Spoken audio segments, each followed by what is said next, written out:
You sat beside me on this side of the dais, so it might be a new feeling sitting where you are now. So I'm sure it's a bittersweet that you're no longer serving as a dependent member of my staff, but I commend your service to the nation. And Mr. Secretary, you're lucky to have her. I have no doubt that she'll provide you with the same level of faithful advice that she provided for me. The work we do in this committee has never been more important. We are navigating an increasingly complex and uncertain global environment, with adversaries like China and Russia pursuing aggressive actions and challenges in regions like the Indo-Pacific, the Middle East, and beyond. Our military must be prepared to meet those challenges, and that preparation requires substantial investments in both personnel and equipment. But we also must be responsible stewards of the taxpayer dollars. Balancing national security priorities with fiscal responsibility is a delicate but necessary task. Mr. Secretary, I commend you for quickly hitting the ground running and focusing on your key priorities of reviving the warrior ethos, building our military, reestablishing deterrence, and ensuring the defense of our homeland. The American people expect their borders to be secure. The challenges of our southern border, including the ongoing flow of illegal drugs, human trafficking, and other illicit activities, are growing threats to our security and must be addressed. The cartels exploiting our border and increasingly sophisticated and dangerous. The Department of Defense has a critical role in this fight.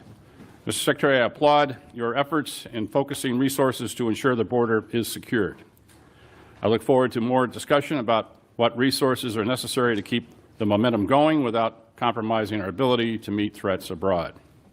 I also want to hear from you both about the readiness of our force.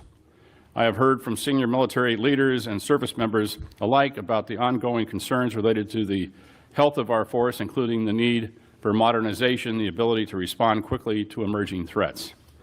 While this committee has consistently provided funding for investments in next-generation systems, from hypersonics to autonomous platforms, we're still seeing troubling delays and cost overruns in a number of programs. We simply cannot deter near-peer competitors like China by falling short in sustaining our defense and industrial base. That is why it's critical that we continue to focus on the pace of modernization, particularly in areas like air superiority and munitions production. The committee has been steadfast in our support of entities within the department that challenges the status quo, such as DIU, the Office of Strategic Capital, and APFIT. These innovation entities are alternative pathways to deliver capability quickly to the warfighter, and I would appreciate the opportunity to work with you to bolster these activities as a way to bring disruption and competition into the department, which, in my experience, can yield better and faster results. I also want to discuss the critical importance of our partnerships and alliances. The AUKUS agreement is one of the most significant defense initiatives in recent years, with the potential to reshape the strategic landscape in the Indo-Pacific. As we pursue these initiatives, we must ensure that we are maintaining our own military capability. Our shipbuilding programs remain over budget and behind schedule and under-delivered. This is simply not acceptable, and we need to have credible, executable naval force structure plan to keep pace with threats that we face, particularly from China, while ensuring taxpayer accountability. Finally, we must always remember the men and women who wear the uniform. Far too long, we heard from too many junior enlisted service members who are struggling with basic needs. These men and women, the backbone of our armed forces, they perform the tough and often dangerous work that keeps our country safe. I was proud to help secure a 10% raise for our junior enlisted service members on top of the 4.5% raise that all service members received last year. It's critical that we continue to provide support for all those who fight in defense of our great nation. We ask a lot of our military, and the strategic landscape is more complex than ever. I look forward to a frank discussion on how we are matching resources to priorities and honoring our commitments to both readiness and to our people. I now recognize the distinguished ranking member, Ms. McCollum, for her opening remarks. Thank you, Mr. Chairman, and I'd like to thank all of you for appearing here today. And I'd like to thank all the men and women who serve in our military, both wearing the uniform and as civilians. As I say often, national security is holistic and not just defense spending. Do Americans have the health care that they need? Are we providing good nutrition to our kids so that they can eventually grow up strong and serve in our armed forces? Cuts to Medicaid and SNAP and the reconciliation bill put the whole of our society at risk, and I believe that this weakens our national security. Also, billionaires can have their tax breaks. It's also irresponsible for us to assume that you can fund the defense programs through an unstable reconciliation process. That's why it's never happened before in our nation's history. What else has never happened before was the Departments of Defense operating under a full-year continuing resolution. The CR was endorsed by President Trump, OMB Director Voigt, and you, Mr. Secretary. After enactment of the CR, the department had 45 days to submit a spend plan to Congress. In many cases, it ignored congressional intent. OMB has an obligation to get money to the services so that contracts can be executed in a timely fashion. But every defense company, from the smallest startup to the largest prime, has told me it is going too slow. Time and taxpayers' dollars are being wasted. Our national security is being put at risk because of the lag time. CRs are simply wasteful. But the point of this hearing is the President's fiscal 2026 budget request, and we don't have it. It was due in February. Today is June 10th. 4 months from now is the end of the fiscal year, and all we have is a very rough draft. The DoD has failed to submit a complete request. So today we are forced to mark up at a rushed and, for me, an incomplete Defense Appropriations Act. I don't blame Chairman Cole or Chairman Calvert. The fault is squarely on the administration. But just like the CR, this has national security ramifications. We do not have the critical information, the granular details on the DoD programs that we need to make in order to be effective and efficient with our decisions. The President proposes, Congress disposes, and that's how our government works. How can I work with this administration in good faith when we don't have a full blueprint of the President's priorities? For example, Golden Dome at this point is merely a concept. It's not a plan. None of us have been briefed yet on how you intend to spend $175 billion or deliver this program in 3 short years. We do not know if priorities like Golden Dome, if they do not survive the reconciliation process, what will the department do? You can't come back to this committee and ask us to fill those gaps. Defense spending should never have been included in reconciliation. Mr. Secretary, it's still incumbent upon you to provide us with the real budget request. It's the only way to finish a full-year bill that will address DoD's complex issues like delays to the Virginia and Columbia-class submarine programs, the skyrocketing cost of the Sentinel program, ensuring our F-35 fighters are operational, and taking care of the quality of life issues for our service members and their families that they deserve. We also must understand the administration's approach to geopolitical concerns, like Russia's illegal invasion of Ukraine, or plans to address the military capabilities of the People's Republic of China, or adequately support our future military posture in the Arctic as the polar ice cap continues to melt. We don't know the answers because the administration has not submitted a budget. Mr. Secretary, let me close with this.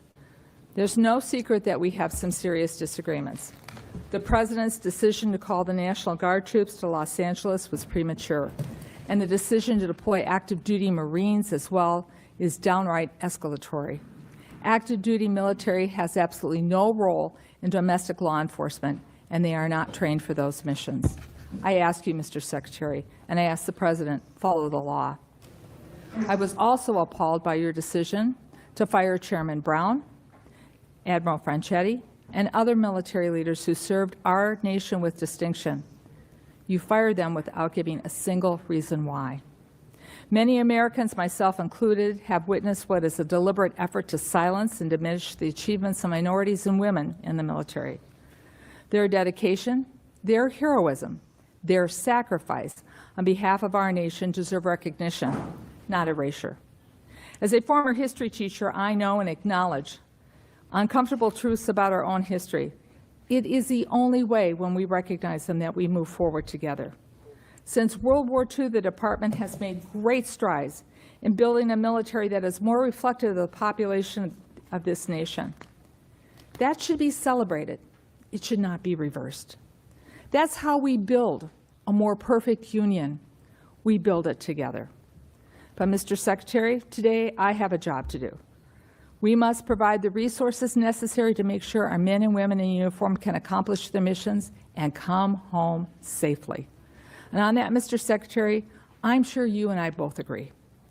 To do that, we need a budget from you as soon as possible, a complete budget. I look forward to your testimony. Mr. Chairman, I thank you for the courtesy, and I yield back. Thank you. And before we hear from witness, I'd like to recognize the distinguished chairman of the full committee, my good friend, Chairman Tom Cole, for any statement. Thank you very much, Chairman Calvert, Ranking Member McCollum, and always good to be here with my good friend and negotiating partner, the Ranking Member of the full committee, Ms. Delora. Welcome, Secretary Hegseth and General Crane, and we thank you for your service to our great nation. As today marks your first appearance before this subcommittee, I want to reaffirm my commitment to work with you and work to ensure that we have a strong defense. We convene at a time of significant global uncertainty. The threats facing America are diverse and evolving and demand a strong, agile, and effectively funded Department of Defense.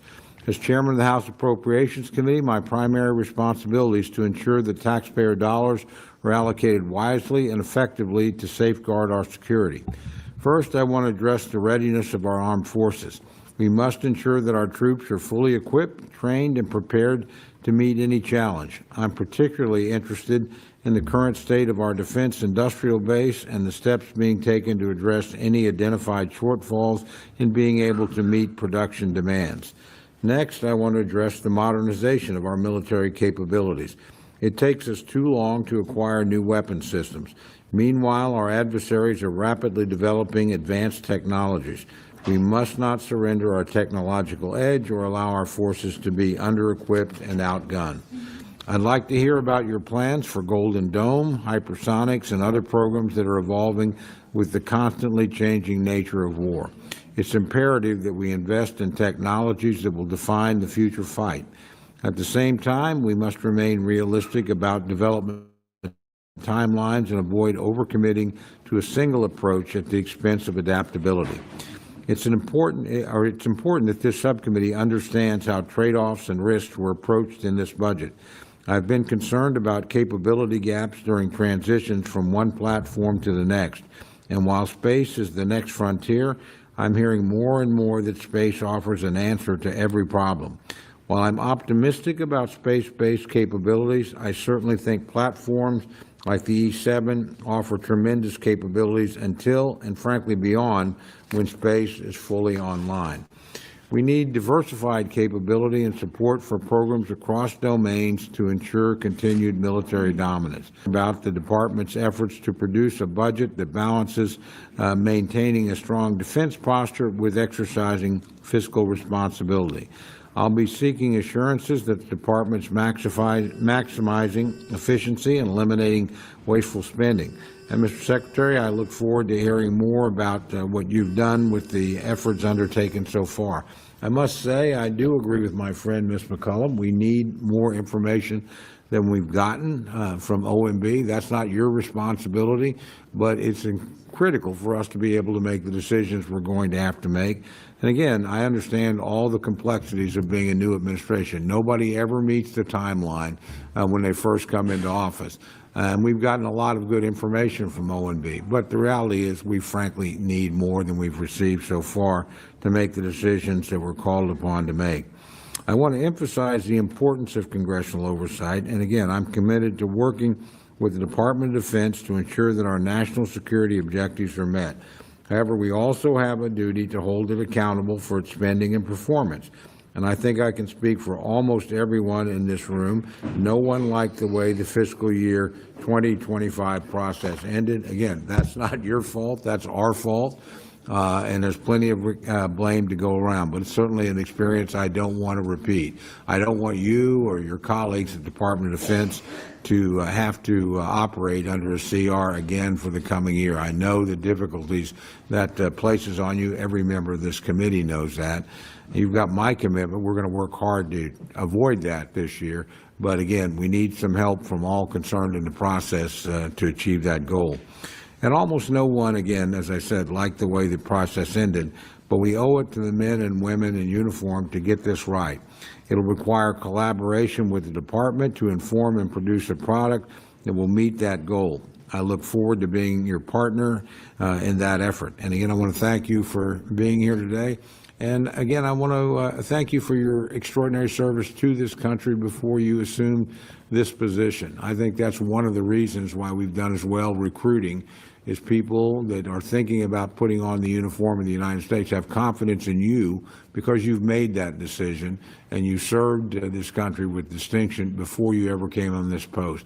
And leading by example is an important thing, and I want to thank you for the example you set for men and women to wear the uniform of the United States. With that, again, welcome in your first appearance, and we look forward to hearing your testimony. I yield back, Mr. Chairman. Thank you, Mr. Chairman. I'd like to now turn to the ranking member of the full committee, Ms. DeLauro, for any opening comments. Thank you so much, Chairman Calvert and Ranking Member McCollum, and always to, again, my dear friend, the chairman of the committee. We've worked together for many years in producing, I believe, bipartisan appropriations bills, and it's our attempt to be able to do that this go-round as well. Thank you for holding this oversight hearing on President Trump's Department of Defense. To our witnesses, Secretary Hegseth, Chairman Kane, Ms. McDonnell, welcome to the House of Representatives, and thank you for appearing before us today. Defense is the largest portion of our discretionary budget, yet you have still not sent this committee a complete budget request. We are in mid-June, Mr. Secretary. We are marking up a defense funding bill in a few hours, and yet we have no idea what your department actually needs. We have no details as to how you want to implement your plans. We should be discussing how you plan to get our submarine programs in order, how the Black Hawk platform will be utilized into the future, and how you plan to improve our service members and their families' quality of life. It is unacceptable for us to move forward with a defense funding bill without this information, and it is regrettable that the administration has put us in this position.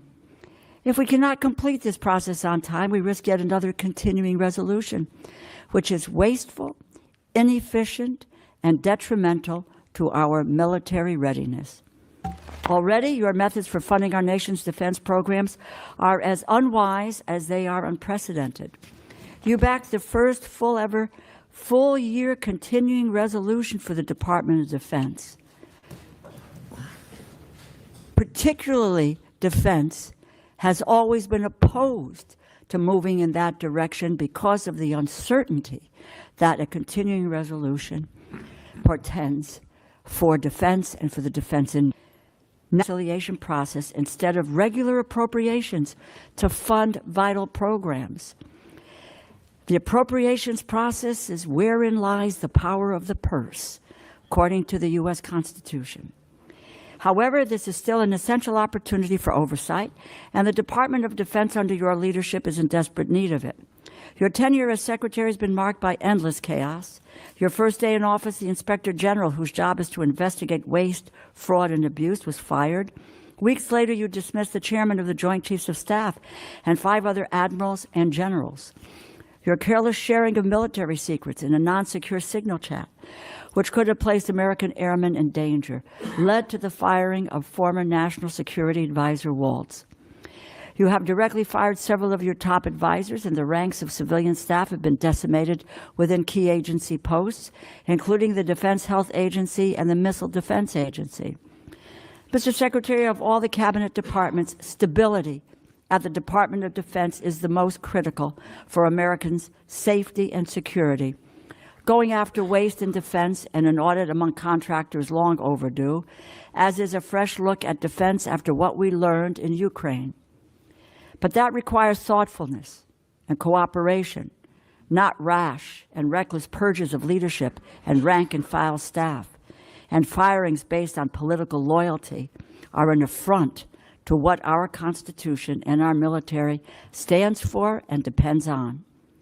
Meanwhile, this administration has done seemingly everything possible to alienate America on the world stage and turn our back on our allies, particularly Ukraine.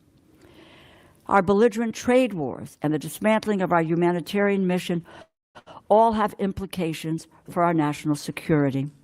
Why would anyone trust us or partner with us when we are busy undermining our allies' economies and encouraging China to fill the vacuum we are leaving by abandoning our humanitarian mission? The bags of flour that I've seen on foreign soil that say U.S. AID, U.S. product of the United States of America will be gone, and instead will be replaced by China or Russia or Iran. Conflicts around the world that President Trump promised he would resolve overnight are only escalating. While we need to focus and prepare for threats to freedom and democracy worldwide, the Department of Defense is mired in controversy and chaos. The American people expect, deserve, and demand better from their military leadership, and the lawlessness across the government must end. This administration has unlawfully dismantled agencies and stolen funding across the government to give billionaires a tax break. America's future soldiers are learning in our public schools. Our future sailors might rely on Medicaid to see a doctor.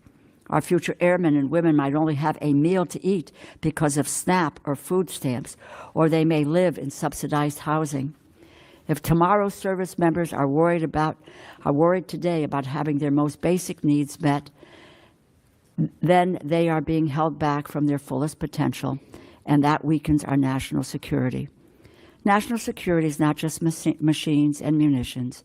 It requires a whole of government approach, which is why this administration must provide us an acceptable and complete budget as soon as possible so we can conduct proper oversight, and why this administration must cease the lawless stealing of appropriated funds. I thank the chair and ranking member, and I look forward to your testimony. I yield back. Thank you, gentlelady. We'll now begin with witness testimony. Gentlemen, without objection, your full written testimony will be placed in the record. Secretary Hegseth, we can start with you for your summary of your remarks. Secretary, you recognize. Well, Chairman Calvert, Ranking Member McCollum, distinguished members of the committee, thank you for the opportunity to testify in support of President Trump's proposed fiscal year 2026 budget for the Department of Defense. I'm honored to testify today alongside General Dan Kane, Chairman of the Joint Chiefs of Staff, and Bryn McDonald, who is performing the duties of DoD's Comptroller and Chief Financial Officer. I'm also proud to represent and serve our warriors and their families. Today, as they do every day, they are keeping America safe. They're defending the homeland, they're standing up and deterring communist China, and we're working hand in glove with allies and partners to achieve peace through strength. I'd actually like to start by thanking this committee and Congress for your bipartisan leadership to give our troops a big pay raise in 2025. This included an additional 10.5% raise for our junior enlisted service members, E1 to E4. Thank you also for supporting other initiatives that will improve quality of life for our warriors and their families. With a focus on our troops and their loved ones, I've directed additional actions that will further improve their quality of life. These include making historic investments in improving the living conditions in barracks and base housing, reforming the PCS process to reduce the cost and stress of moving, and improving the quality of care provided by the defense healthcare system. Now, the best part of my job is meeting and interacting with troops and their families. I hear their concerns. I know how it feels to face those challenges. I've been there recently. Each of these initiatives responds to feedback that I've received from the force, and I'll keep listening and looking for ways to improve their quality of life. Under President Trump's leadership, this budget puts America first and gives our warriors what they need. The $961.6 billion budget request, over $1 trillion for national security, will end 4 years of chronic underinvestment in our military. In the last 4 months, we've moved quickly to reverse course after 4 years of weakness and mismanagement. We found nearly $30 billion in savings across the department, and we reinvested those savings. We've killed wasteful programs, targeted bureaucratic excess, and redirected funding from Biden-era priorities to President Trump's priorities. We are re-optimizing the civilian workforce and repositioning resources to better support our warfighters. We're working with the Department of Homeland Security to increase border security. We've reduced China's malign influence in our hemisphere. We've defended freedom of navigation in the Red Sea. However, we still have a lot of work ahead of us to achieve peace through strength. To carry out the President's mission, we have three core priorities, as was mentioned: restore the warrior ethos, rebuild our military, and reestablish deterrence.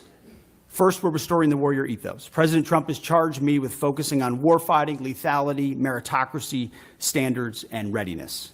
That's exactly what we're doing. We're focused on what's important: warfighting and warriors. We're sweeping away distractions and bloated bureaucracy. We've set standards that are high, equal, and unwavering. DEI is dead. We replaced it with a colorblind, gender-neutral, merit-based approach. Our force is responding, positively, incredibly, to these changes. And thanks to President Trump, recruiting and retention is higher than it's been in decades at historic numbers. This budget provides a historic level of funding for military readiness, putting our warfighters and their needs first. Second, we're rebuilding our military. 25 years ago, our military was unchallenged, yet we squandered that advantage as China carried out an unprecedented military buildup. President Trump is correcting those mistakes. We're reviving the defense industrial base, reforming our acquisitions process, rapidly fielding emerging technologies to put the best weapons in the hands of our warfighters. This includes investment of $25 billion in the Golden Dome for America, a down payment on President Trump's priority to defend our homeland. It also commits more than $62 billion to modernize and sustain our nuclear forces. The budget allocates $3.5 billion for the F-47, the world's first sixth-generation air superiority fighter. This budget will revitalize our shipbuilding industrial base with $6 billion in funding in FY26, $47 billion in shipbuilding total. The budget increases significantly funding for autonomous systems, long-range fires, drones, and hypersonics. We will put these capabilities in the hands of our warfighters. Third, we're reestablishing deterrence. When our opponent sees our well-equipped, tough-as-nails warriors, they will decide that today is not the day to test American resolve. Credible deterrence starts at home, and it starts with securing our borders. We will achieve 100% operational control of the southern border, with crossings already dropped 99.9%. It also starts in our neighborhood in the Western Hemisphere. As you know, as we've said, the Indo-Pacific is our priority theater, and China our pacing threat. That's why I've traveled twice to the Indo-Pacific region to meet with our allies and partners, and they have responded. As we shift in that direction, President Trump looks to those allies and partners to step up, to share in the burden of their own defense. He also sees them, as I do, as force multipliers alongside the United States, and we are making progress in that. As the President has rightly pointed out, it's only fair that our allies and partners do their part. We can't want their security more than they do. So the Department of Defense is executing a common-sense agenda to achieve peace through strength. The threats we face are serious, and so must our investments be. So what this budget does, it matches capabilities to threats. We must overcome decades of neglect and decline. We must fortify our position as the world's most lethal fighting force, and we must act fast. This committee is our critical partner in everything we do, and your leadership and oversight is essential. So we look forward to accomplishing these goals, to achieving peace through strength, to supporting our warriors, protecting our citizens and taxpayers, together with you. May God grant us the wisdom to see what is right and the courage to do it. Thank you. Thank you, Mr. Secretary. General Kane, you're now recognized for your remarks. Thank you, Chair Calvert, Ranking Member McCollum, other leaders, members of the committee. I'm honored here today to join Secretary Hegseth and Ms. Bryn McDonald to appear before you today to testify on the President's fiscal year 2026 budget. Today's hearing reflects our shared commitment to maximize efficiency, accountability, and lethality to our taxpayers' investments, ensuring that every expenditure increases the survivability of our joint force, providing our warfighters with the advanced capabilities and capacity and cutting-edge technologies required to dominate our adversaries. I have deep gratitude for everyone in this room and your commitment and cooperation to help us deliver the capability and capacity for our 2.8 million members of our joint force, the civilians that serve alongside us, and of course, their families, all required to work together to deliver, as the Secretary said, peace through strength. It is my responsibility as chairman to understand the global set of conditions, advise the Secretary, and integrate our joint forces to confront and manage risks worldwide. This demands a comprehensive understanding of all domains: space, cyber, air, sea, undersea, all military services, each region, and at times our allies, partners, of course, as we consider carefully what they bring to the table, and to inform the decisions that you'll make to give us the finite taxpayer dollars required to ensure the greatest strategic impact with that investment. The President's budget enables the joint force to defend our great nation against adversaries seeking to do us harm. We are relentless in our pursuit of innovation and technology that allows us to deter our adversaries at every opportunity, while ensuring we're positioned to win on the battlefields of the future when called upon. This budget empowers the joint force to get after Secretary Hegseth's 3 pillars, as he mentioned: restoring warrior ethos, rebuilding our military, and reestablishing deterrence, and ensures, from my perspective, the joint force is properly armed, globally integrated, and ready. The President's budget invests in our warfighters. To win on the battlefields of future, as I said, our forces must be properly armed with the right capabilities: lethal, modern, reliable, survivable, and at scale. Victory requires people and platforms that will overmatch the enemy day after day. Systems that will be required to operate under the harshest of conditions, and technologies that will give our warfighters the decisive edge that they deserve. This budget gives us the necessary tools to reinvigorate our national and defense industrial base. Our nation is full of incredible talent, and we need to get every bit of it moving in the same direction. This budget also helps the joint force get globally integrated. I think we're relationship entrepreneurs within the joint force, which requires us to work together with the military, our allies and partners, industry, and of course the interagency to be connected before crisis begins. Finally, the President's budget reflects our mandate to stay ready, always on the account, anticipating the next fight, not fighting the last fight, and delivering for our force and their families. Our force and our families are the last and most important part of this budget. This budget makes meaningful investments in our service members and their families, improving quality of life, housing, medical care, and the moving process. Along with our most precious asset, our people must be properly armed, integrated, and ready. I also want to highlight the service member over my right shoulder quickly, the senior enlisted advisor to the chairman, who will retire after 37 years, Sergeant Major Troy Black. He didn't know I was going to say this today. So in conclusion, it's an honor every day to serve alongside some of the most extraordinary warriors, civilian teammates, and families that our nation has ever known. I assure this committee that the joint force remains committed and capable and ready to defend our nation. With your continued support and prudent investment, we'll maintain that competitive edge at scale. I want to also remember today our deployed and their families who are out there on the front edge of our nation, making sure that we're safe here in this committee room today. And I would be remiss, as I always try to remember our fallen and their families who've made the ultimate sacrifice. I thank the Congress for your support and collaboration. I thank this committee for your efforts and leadership, and I look forward to your questions. Thank you. I want to make sure that each member has a chance to ask questions, so everybody will have 5 minutes for the remarks and answers. Remember, when the little light comes on and it's yellow, you got 1 minute left. So I'll begin by recognizing myself for 5 minutes. Mr. Secretary, the department recently issued a memo reducing the civilian personnel at the Office of Director of Operational Test and Evaluation by about 74% and reduced the budget by 80%.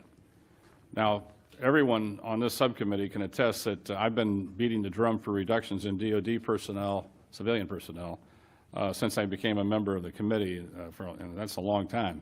In fact, I have a bill that would require the department to reduce civilian staff by 15% based on merit. However, I think we need to be intentional and clear-eyed about the functions that we reduce. As you know, DOT&E was established by Congress in '83 to centralize and strengthen operational testing, ensure that weapon systems are rigorously evaluated for combat effectiveness, suitability, and to address deficiencies in oversight and standardization within the Department of Defense. And there's a lot of examples of DT&E catching flaws that would have catastrophic consequences for our military, including loss of life. One example is the M2, M3 Bradley, which was designed to transport troops, provides fire support. The Army approved a system touting the armor, firepower, and mobility. However, when the independent testing was done, it was found out the aluminum armor was not a good idea and was susceptible to failure. And early versions caught fire and burned. And so obviously we made changes and rectified that, and the Bradley's been a valuable part of our military ever since. But we share the same goals to create a more efficient, leaner DoD, but with things like Golden Dome coming along, we want to make sure that the technologies we pick are going to work and that we fund them accordingly. So I understand the reduction is seeking to remove duplicative functions. We're not interested in delays, and I know that that's pretty high on your list. However, a layer of independent testing is, I think, important. In light of that, with the reduction, how will you ensure that the military services tasked with testing and evaluating their own programs will not revert to past behavior which showed they would approve systems in order to meet operational needs or budget timelines? So with that, Mr. Secretary, see if we can have an answer to that. Well, Mr. Chairman, I appreciate the question. How we evaluated DOT&E was a reflection of the overall approach we take in the department, which is how efficiently do we operate?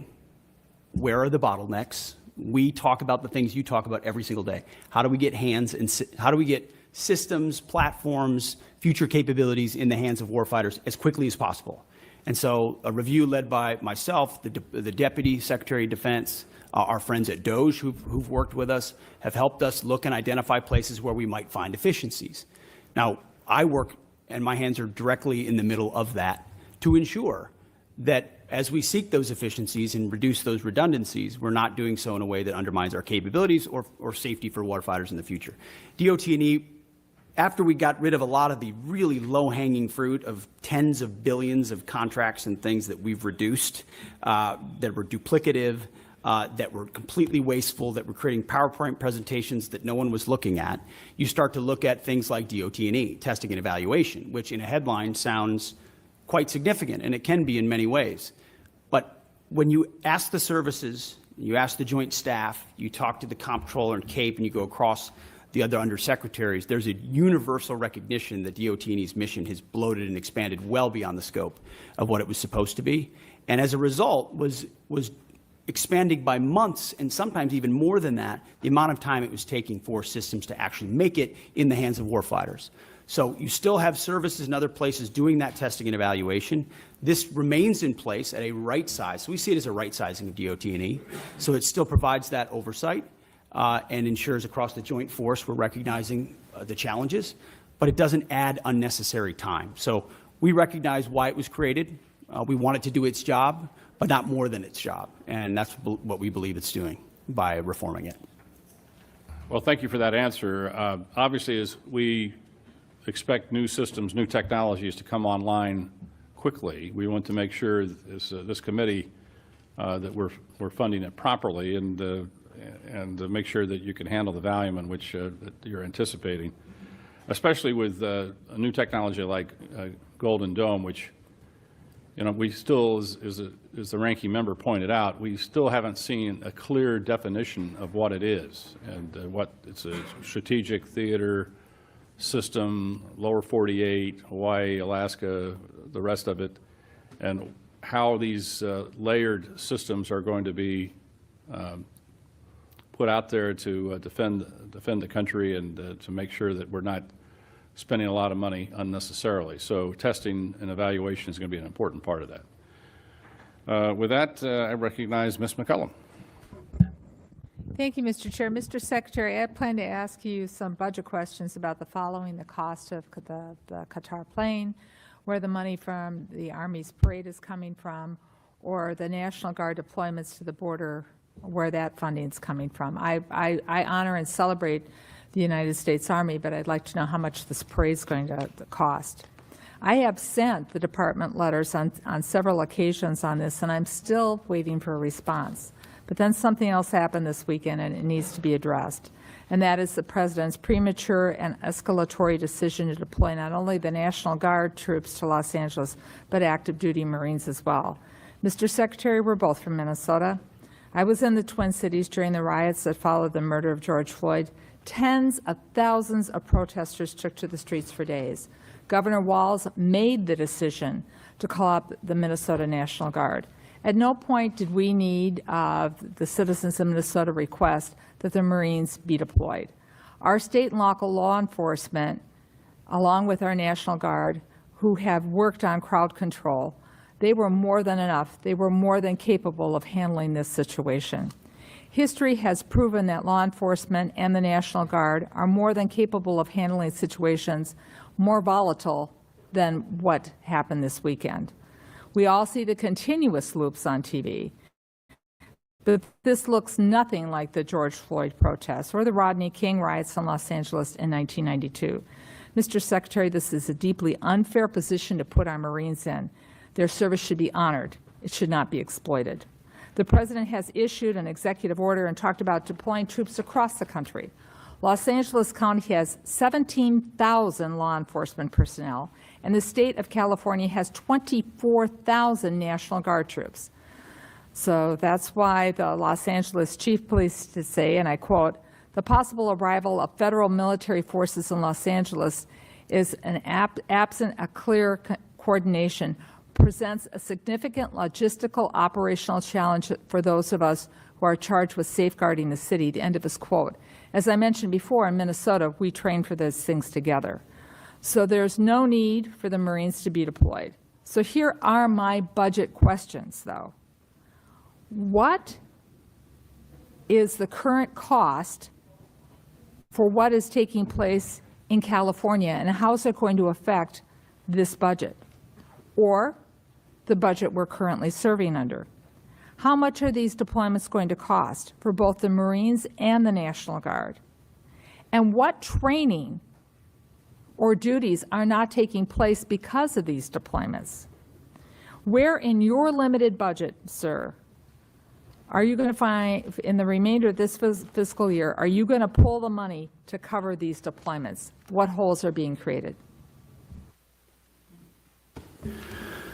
Well, Congresswoman, thank you for the question.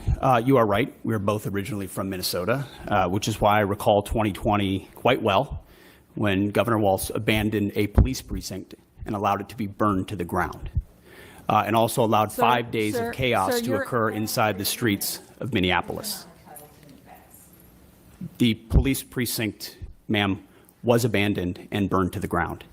And because of that, the National Guard was eventually far too late mobilized.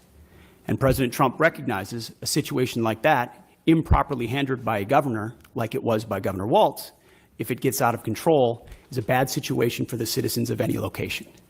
So in Los Angeles, we believe that ICE, which is a federal law enforcement agency, has the right to safely conduct operations in any state and any jurisdiction in the country, especially after 21 million illegals have crossed our border under the previous administration.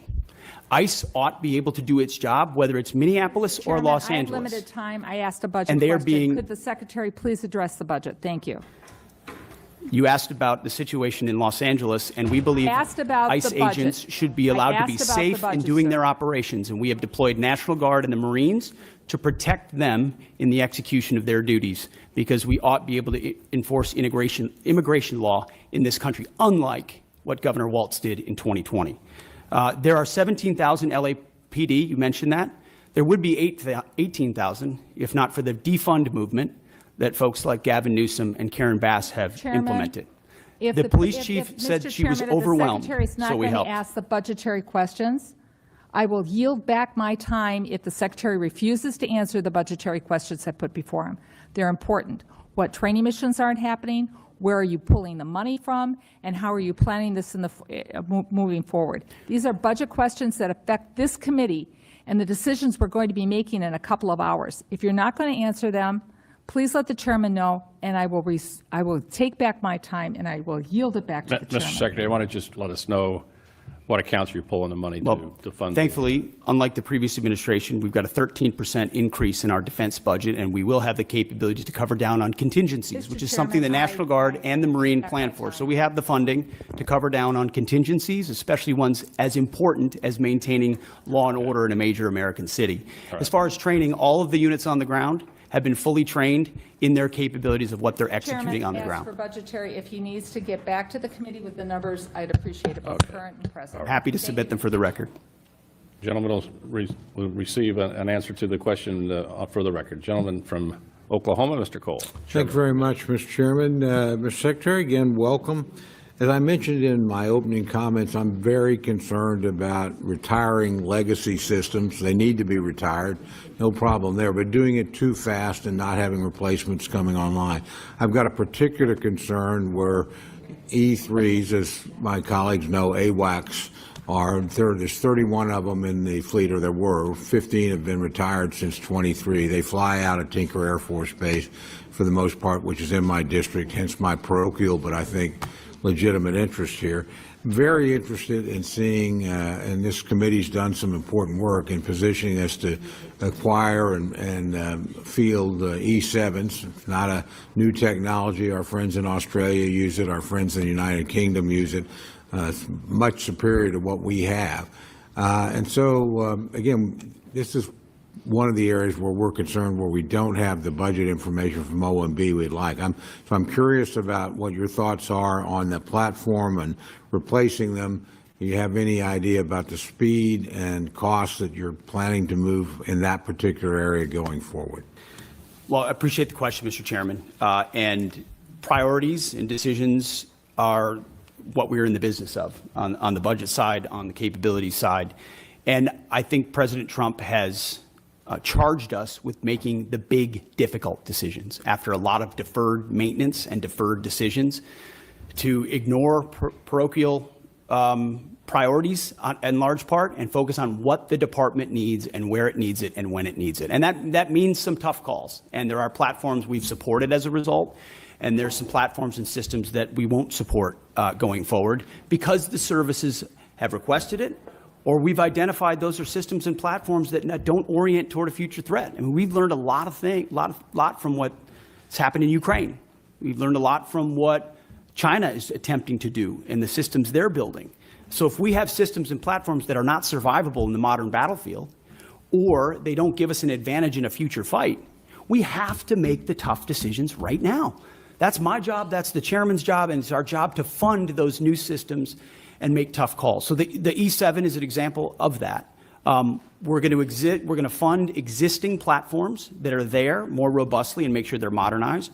But we believe most of the ISR, or a great deal of the ISR in the future, will be space-based, and not in a scientific space-based, we hope we'll get there, but we're funding capabilities that will surpass some of those airborne capabilities. So we're willing to continue to review things like the E7, but from our view, investments in existing systems that carry forward that capability alongside even bigger investments in space-based ISR gives us the kind of advantages we need on a future battlefield. I think that's a fair point. I would point out, I've been on this committee a long time. I watched the U.S. Army waste $29 billion on the future combat system because it was going to be so great. And it didn't, and we wasted a ton of money. We got a platform here that works. Space is great. It's unknown, it's undeveloped, and I would just urge you to look at this pretty carefully as you make the decision. We certainly will as a committee. I don't know how much time I've got left because the clock's not running. You're the chairman, so. Well, that's I will try and be respectful to the committee and certainly respectful to our witnesses. I have one other quick question, if I may, and I think probably a lot of members have had these concerns. Look, I'm largely very much in favor of the hiring freezes and some of the things you've done personnel-wise. So this is not a criticism, but I do hear that we have certain exempt positions like aircraft mechanics, like firefighters. We're having a problem with that. Again, Fort Sill, I got the home and the field artillery and air defense artillery as well. It's a pretty military district. Nobody's being critical, but we're having a hard time getting, these are exempt categories, those filled. Can you sort of tell me where we're at on that? Because these are mission critical people. It's a great question, sir. It's something we're paying very close attention to. In fact, we meet on it multiple times a week. It includes shipbuilding capabilities, childcare centers. There are a lot of positions that affect our industrial base, our capabilities, or our families that we are working diligently to ensure we're getting those exceptions as quickly as possible, those waivers. But we're also trying to do right by right-sizing the civilian force, which has gotten too bloated too fast and has mostly been right-sized through voluntary separations through DRP. So I acknowledge that. And we can get you a full list of the exemptions as well to make sure you understand where we're making trade-offs. I'd appreciate that very much, Mr. Secretary. Thank you. Thank you, Mr. Chairman. Yield back. Thanks for your courtesy. Thanks. Gentlemen, Mr. Lauro. Thank you very much, Mr. Chairman. I'd like to focus, Mr. Secretary, my question on submarines and our national security, our military shipbuilding, and as I said specifically, submarines, critical investment for national security and for the economy of my home state of Connecticut. This is a yes or no question, Mr. Secretary. Do you agree that continued investment in the Department of Defense in submarine production is in fact critical to the United States national security and military readiness? Very critical. Okay, so yes, thank you, and we agree. They'll continue to be a critical asset to deter adversaries, sustain the advantage we have in undersea domain, and the Defense Department should continue to support these programs. What is the status of the Department's investments in submarine programs? 14% increase in FY26 on the Columbia, and a substantial increase in the Virginia as well. So we're ensuring a submarine industrial base that has been left behind, that has been neglected, is fully invested we to make have sure funded we're the speeding submarine up on base funding here. the submarines. More than half, and you can go back to last December, but I want to move on. Do you know where our submarine production currently stands, and whether current production is sufficient to bridge the gap between current fleet size and projected need? There is a gap, but we believe we are closing it, ma'am. Yes. And if you can get to us the information about how, in fact, that you can close that gap, because we do not have any information or data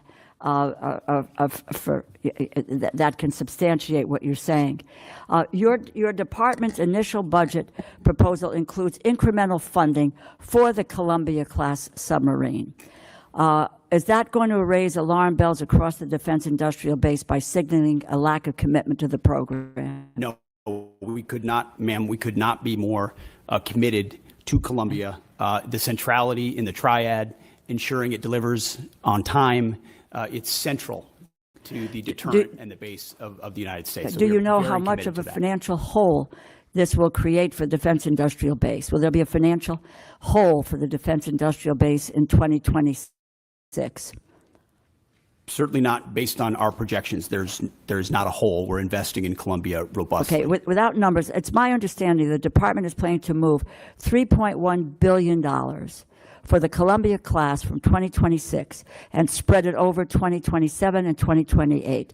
This creates a serious problem for industry in the short term and hampers shipbuilders' ability to reach an adequate production rate. Have you been in contact with Electric Boat or with Huntington Ingalls about your plans? Almost every day, our Deputy Secretary of Defense, alongside our Secretary of the Navy, are actively engaged with all of our shipbuilders and shipyards to make sure their needs not only are being met, but their shortfalls are being addressed so that we can close that gap in real time, which has existed. So for that quite you can really lay out for us the information which we would like to get, this committee needs to take a look at, because I know you believe that submarines are important, as I do, but getting the specific information about where we stand, what the production rate is, what gaps there may be. We're willing to listen to all of that because, in fact, in contrast to what your earlier statement was, we have, in fact, supported mightily the submarine industrial base from this committee. That's not been neglected. Do you have a plan for making the investments necessary to ramp up submarine production to the necessary elections? I would just tell you, as part of the December continuing resolution, Congress included $5.7 billion for the department to put on contract for 2 additional Block 4 and 1 Block 5 Virginia-class submarines. The Navy advised members that these funds were required to be placed on contract by February of 2025. Yet the department did not put funding for the 2 additional Block 4 boats on contract until April 30th. So do we have a plan, do you have a plan for making the necessary investments to ramp up submarine production to the necessary levels? And what is that plan? Ma'am, first of all, I want to thank this committee for the flexibility alongside FY25 and the continuing Well, resolution. I would hope you would which is thank this committee for the a lot of funding flexibility that it provided had on the made. submarine We industrial have made a base, and we serious appreciate that. investment. So your first statement is inaccurate. We have focused squarely on submarines, and we now want to know where that is going and what your plan is for the continued advancements to meet production levels and make sure that that is an area that's covered for our national security. Ma'am, I fully acknowledge the investment this committee has made in shipbuilding, and the challenge is our department under the previous administration squandered a lot of that by Please, not I investing properly. want your plan. I've had difficulties with the prior administration, and I don't mind calling them out. What is your plan for the future? Can we get that in writing and on paper so that we know where you're going? Because we don't have anything today. We have zip, nada, and knowing where you're going. You could talk percentages, you can talk about whatever you want, but unless this committee sees dollars and cents and where you're going and what your plan is, then we may reconsider what you need to do to go forward. Give us the details. Congresswoman, we have the details and we will provide Well, then them let's for you. have them before and my hope is that we could get to it before we go to a markup within a few hours here today. I yield back my time, Mr. Chair. Gentlelady yields back her time. The Dean of the House, Chairman Rogers. Thank you, Mr. Chairman. Welcome, gentlemen and lady. Let me ask you about the stunning success of the Ukrainian drones of last week. Are we seeing the ushering in of a new era of warfare? The use of drones from afar. After all, these drones were smuggled into Russia, hidden for a great span of time, and then activated from 2,500 miles away. Are we prepared, both defensively and offensively? Mr. Secretary? I'll answer that and then maybe hand it to the chairman. I would say, sir, it was a daring and very effective operation that we were not aware of in advance and reflects significant advancements in drone warfare, which we are tracking in real time inside Ukraine and taking that feedback to help us better understand how we can better produce more lethal, attritable drones, but also advance our counter UAS systems so that we're not vulnerable to a threat and an attack like that. The chairman and I got together right after seeing that and saying, what more can we do to ensure we're prepared and our country's defensible against something like that? But I'll hand to the chairman. Mr. Secretary, Congressman, thank you for the question. I think it goes to your more strategic question about is the way and nature that we're fighting our wars changing, sir? The answer is likely yes. Mass numbers of rounds moving back and forth with precision and autonomy are all things that are advancing in the technology trend exponentially. One of the things that I've talked with some of the leaders of this community and committee about are buying capabilities along the technology curve or ahead of it. And so I do think it was a bold move, and it represents a new and different way of fighting wars as we've seen over the past few years in that particular fight, sir. What do we need to do to protect ourselves from a similar type raid by an adversary? Well, sir, intelligence is critical. Human intelligence, signals intelligence, every aspect of how we get ahead, get to the left of a problem like that. And certainly our department in conjunction interagency are focused on that. But then it's rapidly fielding the commercially available technologies in some cases, but others proprietary, whether they're EW, whether they're microwave, whether they're kinetic, to defeat drones either individually or in swarms in multiple locations against, protecting our people, protecting our installations, protecting our critical infrastructure, protecting our bombers. And some of that speaks to Golden Dome and what we'll do there, but you also have the particulars of the immediate. Our forward deployed troops, are they properly covered by counter-UAS systems? Do we have the best systems forward deployed? And that's something we're looking at every single day. We live in a dynamic operating environment, and the chairman knows this, the deputy, our policy shop, we are focused on ensuring that this is front and center, considering how central this threat will be going forward. Well, these are low-cost, high-tech weapons, if you will, and has been dominated by China. 90% of drones are produced by China, I'm told. What does that tell us about what we need to do here at home? Well, sir, it's not just, first of all, making sure we're less reliant on Chinese technology in any part of the supply chain, which is something we can speak to because that's been an aggressive part of our effort at DOD. But also recognizing it's not just China. Of course, Iran invests substantially in drone capabilities. And then learning a lot from partners on our side, like the Ukrainians who have developed systems and fielding that quickly. So commercially available, attritable, that we can produce at home is important to us. Congratulations to all three of you, and we wish you well. Yield back. Thank you, sir. Thank the gentleman for a question. Real quickly, is it the press stories accurate that 40% of the long-range bombers from Russia were destroyed in that attack? Is that an accurate number?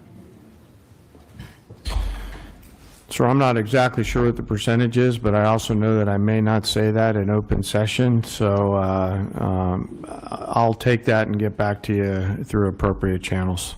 Thanks, gentlemen. Ms. Capter. Thank you, Mr. Chairman. We welcome our guests. I come from a family of combat veterans going back a long time. And my comment is the use of certain words and what they imply. When I hear warrior ethos, and I hear it a lot from you, Mr. Secretary, I'm concerned. All the soldiers in our family, all of whom fought and received medals for their combat service, call themselves soldiers. Marines are trained to kill. In terms of domestic policing, our police and our National Guard at the state level, carefully used, but also our state police are used in civil enforcement, and they are good. I don't need any reply.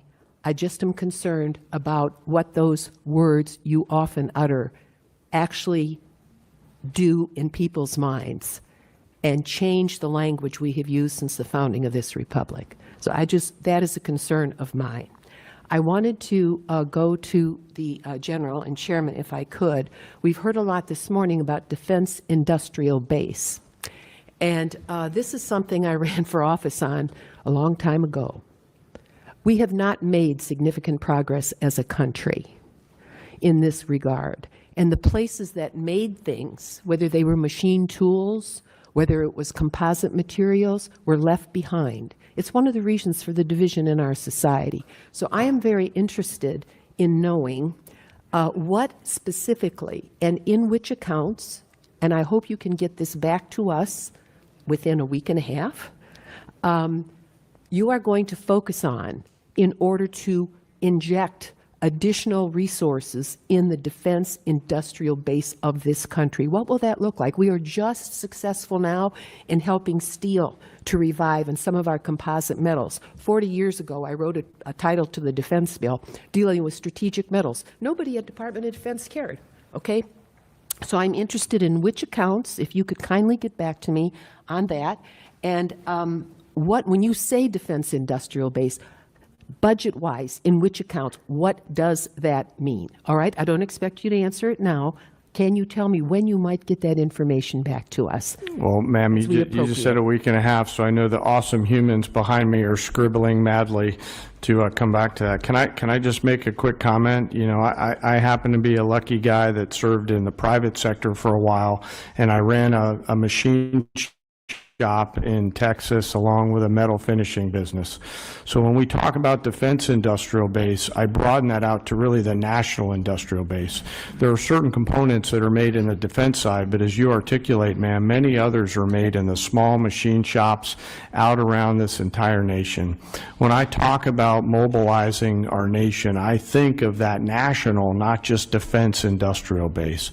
What do we have to do to create greater capacity all the way down the chain to include jobs at the local level for those people that build quality parts and deliver on time with shorter lead time and lower cost? And so I have great empathy for what you're talking about, and we'll get back to you just as soon as we can. Yes, and General and Secretary, going back to the drone attack in Ukraine, a country that was invaded by the Russian dictatorship, starting in 2014. They've been at war for a decade, more than a decade. What they've done with drones is astounding. It's going to change warfare. One of my questions is, what are you doing to establish relations with Ukraine and not turn your back on them as an administration and help them win, help liberty win? This has implications way beyond the boundaries of Ukraine. Russia's got 11 time zones. I mean, this is the most important test of liberty for our NATO alliance in my lifetime, and we better help win. And that involves moving forward faster on drone technology. I'm very worried about our air bases where we have secure assets. Mr. Secretary, can we defend them today if they were to have a similar attack? We're certainly very focused on that, ma'am. And we're learning every day from Ukraine. I think we would need to clarify what win means. This president is committed to peace. He's committed to stopping the killing. And he was not in office when it started in 2014. There were no additional incursions in his first term. And then under the previous administration, Vladimir Putin sought to take Ukraine. We're committed. This administration is committed to peace, to stopping the killing, and we think that serves Did you just American leave interests. Ukraine, Mr. Secretary? Did you just leave Ukraine? Young lady's time's expired, but if you can get I did back not leave to Ukraine. us on that. No, ma'am. Have you visited Ukraine? No, ma'am. My first trip No. there, sir, was 1973. I yield Time back. has expired. Mr. Carter, you're recognized for 5 minutes.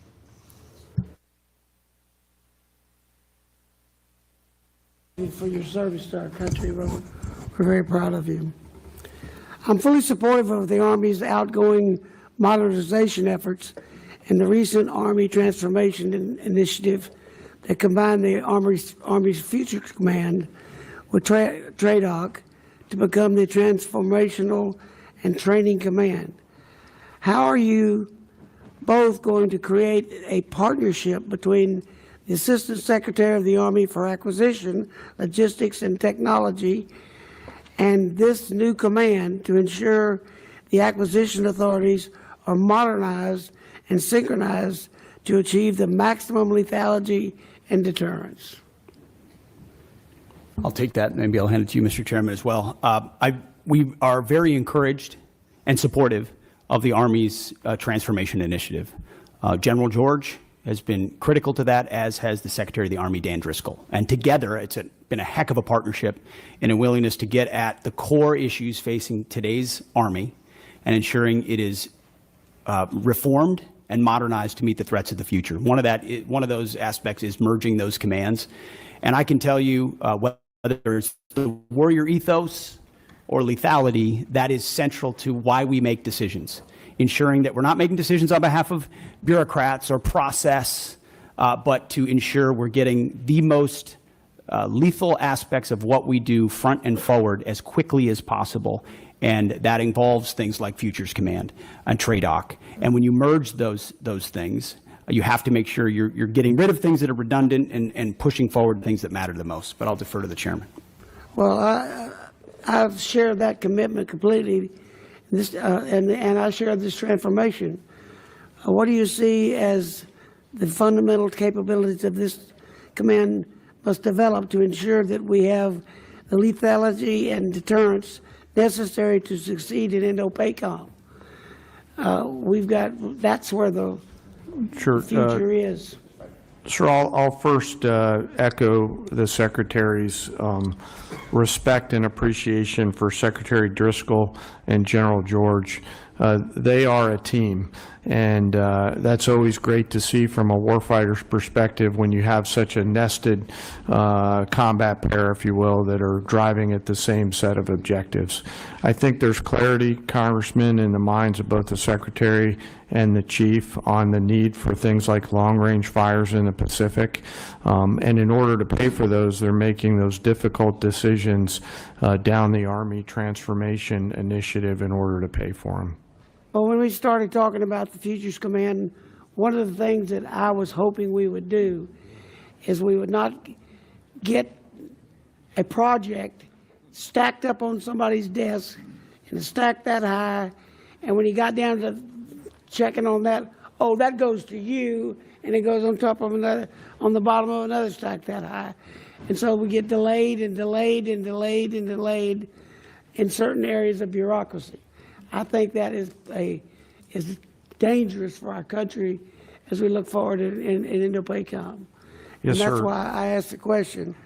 Another issue that's very important, the department has historically relied on outdated production techniques of energetic manufacturing, which may have remained unchanged since the Second World War. How is the department ensuring that investment in next-generation energetics manufacturing, such as AI, machine learning capabilities, and enabling and assurance of quality assurance, robotic-driven load, assembly, and pack, and automated formation processes, a prioritized and transitioned out research and development that is capable of producing these pathways. In other words, a modern way to load and turn out ammunition in the simplest terms.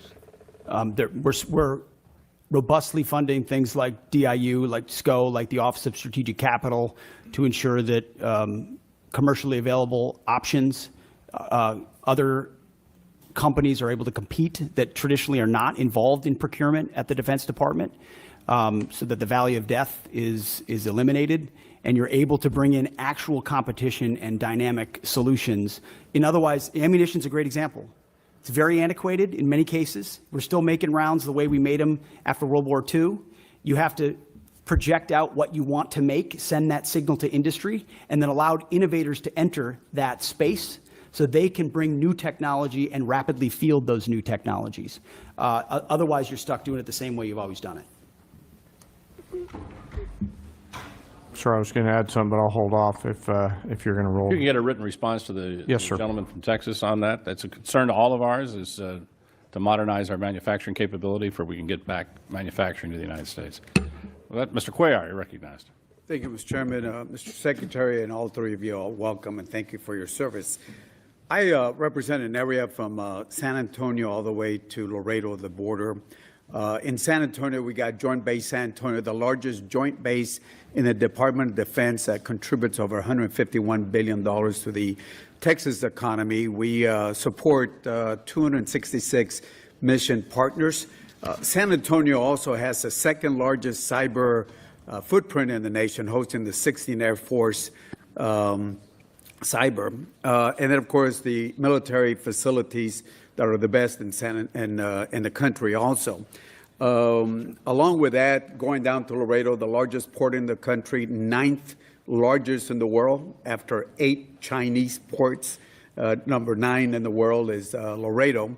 And my question, Mr. Secretary, has to do with one of your plans, and ask you to, welcome you to San Antonio, let the San Antonio folks come in. It has to do with Army, U.S. Army North and U.S. Army South. I'm not going to go with their missions or critical mission, but what concerns us in San Antonio, both the Democrats and Republican members of Congress and senators, we're concerned that, in setting up a Western Hemisphere command, which I think it's a good idea, that you move it away from a place like San Antonio, where, we have the infrastructure, the personnel, the community partnerships to work with you on this. And I say this because I think your testimony has about 11,900 troops that are down there working with the Homeland, which I support. And keeping in mind what's happening with the cartels in Mexico and other places, I would ask you to, when you look at this Western Hemisphere command, that you don't move it 1,500 miles away from the border, especially in a place like San Antonio. I think we got a few Texans here that can talk about the rest of the state of Texas, and some wannabe Texans also that can talk about what the facilities we have. But I would ask you to, as you consider this, to keep the command, Western Hemisphere Command in San Antonio. Well, sir, count me amongst some of the wannabe Texans. Tennessee's close enough. Hey, we got no state income tax. Keep that. True. I appreciate that concern. It is something that has come up multiple times in conversations with Secretary Driscoll and General George in reviewing their Army modernization plan and consolidation, with the recognition that some of those changes, when we go through a posture review and as we're looking at commands, are going to include some tough choices. Some of that includes ranks and positioning, but you still are going to have, at some level, a south and north bifurcation. The question is where that is headquartered, and we are in an ongoing review on that, of exactly where that will shake out. But I would encourage continue deliberation with Secretary Driscoll. They have been thoughtful about it and will continue to be.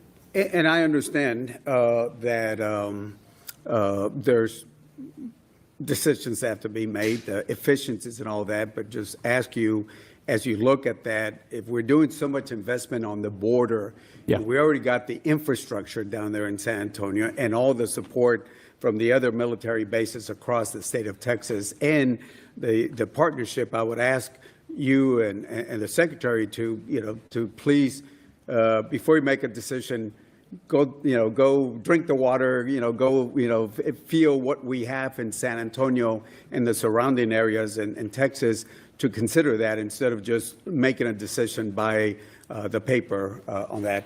And certainly ask you to consider also the second largest footprint that we have at cyber there in San Antonio, and working with the top cyber university, UTSA there.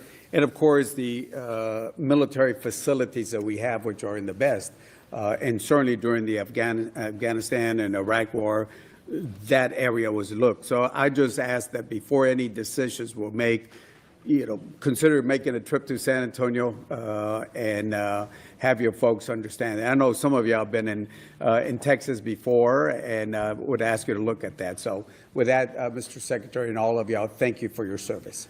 Well, noted, sir, and thank you for your contributions to securing the border, which has been a huge priority for President Trump. We're going to get 100% operational control, and it's because of support from folks like you. Thank you. Thank you for your service. Thank you. Thank you, gentlemen. Chairman Womack. Thank you, Mr. Chairman, and my thanks to to our witnesses here today. Secretary Hegseth, General Kane, thank you from the bottom of my heart and on behalf of this committee for your service to our nation. Obviously, we face a number of challenges and pacing threats across the globe in all domains, and we have to ensure that the joint force is ready to fight and win our nation's wars. So let me begin with General Kane. What risks do the recent force structure changes or proposals in the Army and Marine Corps present to the joint force, given your global force integration responsibility? Can you speak to that for a minute? Yes, sir. And I'll be mindful of the environment that we're in and speak broadly. And thank you for the question. You know, we are having to make some difficult choices to pivot some of the combat capability that we have now to the combat capability that we need in the future. Both services, alongside the Department of the Navy and the Department of the Army, are making those changes in order to provide us with the combat capability and capacity that we need at scale to create the dilemmas that we have to deliver for the joint force and our adversaries. So at this point, you know, we're doing the right pivots, Congressman, to make sure that we have the right depth that we need. Secretary Hegseth, both of you understand the unique value proposition that the National Guard provides the joint force, having served. And gosh, for a long time, it was just me and Hal Rogers up here as the Guard guys. So it's good to have some company. As we're looking to be efficient with federal dollars, I always kind of believe that the Guard and the reserve component structure in general brought what I called value to the force. That you know, I realize it's probably not at the same level of proficiency that the active duty counterparts might have, but they bring value to the force. And when we need to surge responsibly and quickly, then the Guard and Reserve are certainly at the ready to do that. My question is pretty simple. Can you both commit to ensuring that the National Guard component is resourced and equipped properly to meet not only today's operational demands, but those in the future? And I ask this question having had experience back in the day when the National Guard was more or less a reserve force, and it was only after 9/11 that we began to use the National Guard in a truly operational form. And I thought it did a lot of great things for the Guard. I thought it brought value to the force, and I worry sometimes that we may, you know, pivot back to the time when the National Guard is relegated to more of a reserve structure rather than able to surge with our forces in a moment's need and be able to deliver combat capability and combat service support capability when needed. Can you speak to that, Secretary? Sir, I think it's an excellent point. It does, the National Guard and Reserve bring great value, not to mention the civilian skills, the additive civilian skills that they bring. Completely recognize the shift that happened after 9/11. I was a part of that, as were many people in the Guard of our generation. I think we're entering an even another phase, especially under President Trump with his focus on the homeland, where the National Guard and Reserves become a critical component of how we secure that homeland and apply those civilian sets across the spectrum. So when you're looking at, say, the Army, for example, what we need in the active Army vis-a-vis the National Guard will not be a reflection of what we need or don't need. It will be a right sizing of where that particular application would be best used. And the National Guard is a huge component of how we see the future, sir. General Kane. Sir, you know, the policy makers tell us what size our force should be. What I will commit to you, and by the way, thank you both for your service in the Guard. As a fellow Guardsman, you're legendary in those hallways. What I will commit to you is that I'll make sure that the voice of the Guard is heard at the policy level, pursuant to my job as a chairman. I yield, Mr. Chairman. I thank the gentleman. Mr. Case. Thank you, Chair. Mr. Secretary, at the Shangri-La Dialogue in your speech of May 31st, you stated, and I quote, "Here in the Indo-Pacific, our futures are bound together. The prosperity and security of the Indo-Pacific are linked to those of your people." You went on to talk about the benefits from the, quote, "peace and stability that comes with a lasting and strong American presence here in the Indo-Pacific," end quote. Do you believe that the only way to achieve our contributions to peace and security and stability in the Indo-Pacific is through military strength alone? Sir, certainly not through military strength alone, although military strength is the business that we're in. So we're building partnerships across mill to mill, whether it's the Philippines, Japan, Australia, more actively than any other part of the world, because the application of American strength is not America alone. It's by, with, and through partners who share mutual objectives. And so Okay, we are so you- very invested in military-to-military So relationships. you, as the Secretary of Defense, believe that we need to take a broader approach in the projection of national power, national influence than simply our military. Is that correct? Well, sir, that's not my job. My job is the military application. So Yes, but- others will determine the broader spectrum of that, but it's always useful to have other applications of power as well. But how others actually do that does impact your job in running our military, right? I mean, your military operations, your military presence, your mill-to-mill relationships that I agree are important, are all going to be impacted by our non-military projection of power, influence, and assistance throughout the Indo-Pacific. Is that correct? I would just say that from my 2 recent visits to that region, meeting with many of those ministers of defense multiple times, their focus is what capabilities can we share together, interoperability and capabilities that establish deterrence, because the most important message America can still send, and they can still send, is hard power capabilities. What can we project? Where can we project it? As the chairman said, what dilemmas can we create? That's the business that we're in. And so we work with those partners that share common goals. And our militaries are working better together than they ever have. And I think that helps appreciate your support focus security. on the military side. That's obviously directly your job, but I'm asking you to think and comment more broadly on our big picture approach to the world. This administration, for example, has proposed to reduce the State Department by $8.3 billion, the Economic Support Fund, the Development Assistance and Democracy Fund, and the Assistance for Eurasia.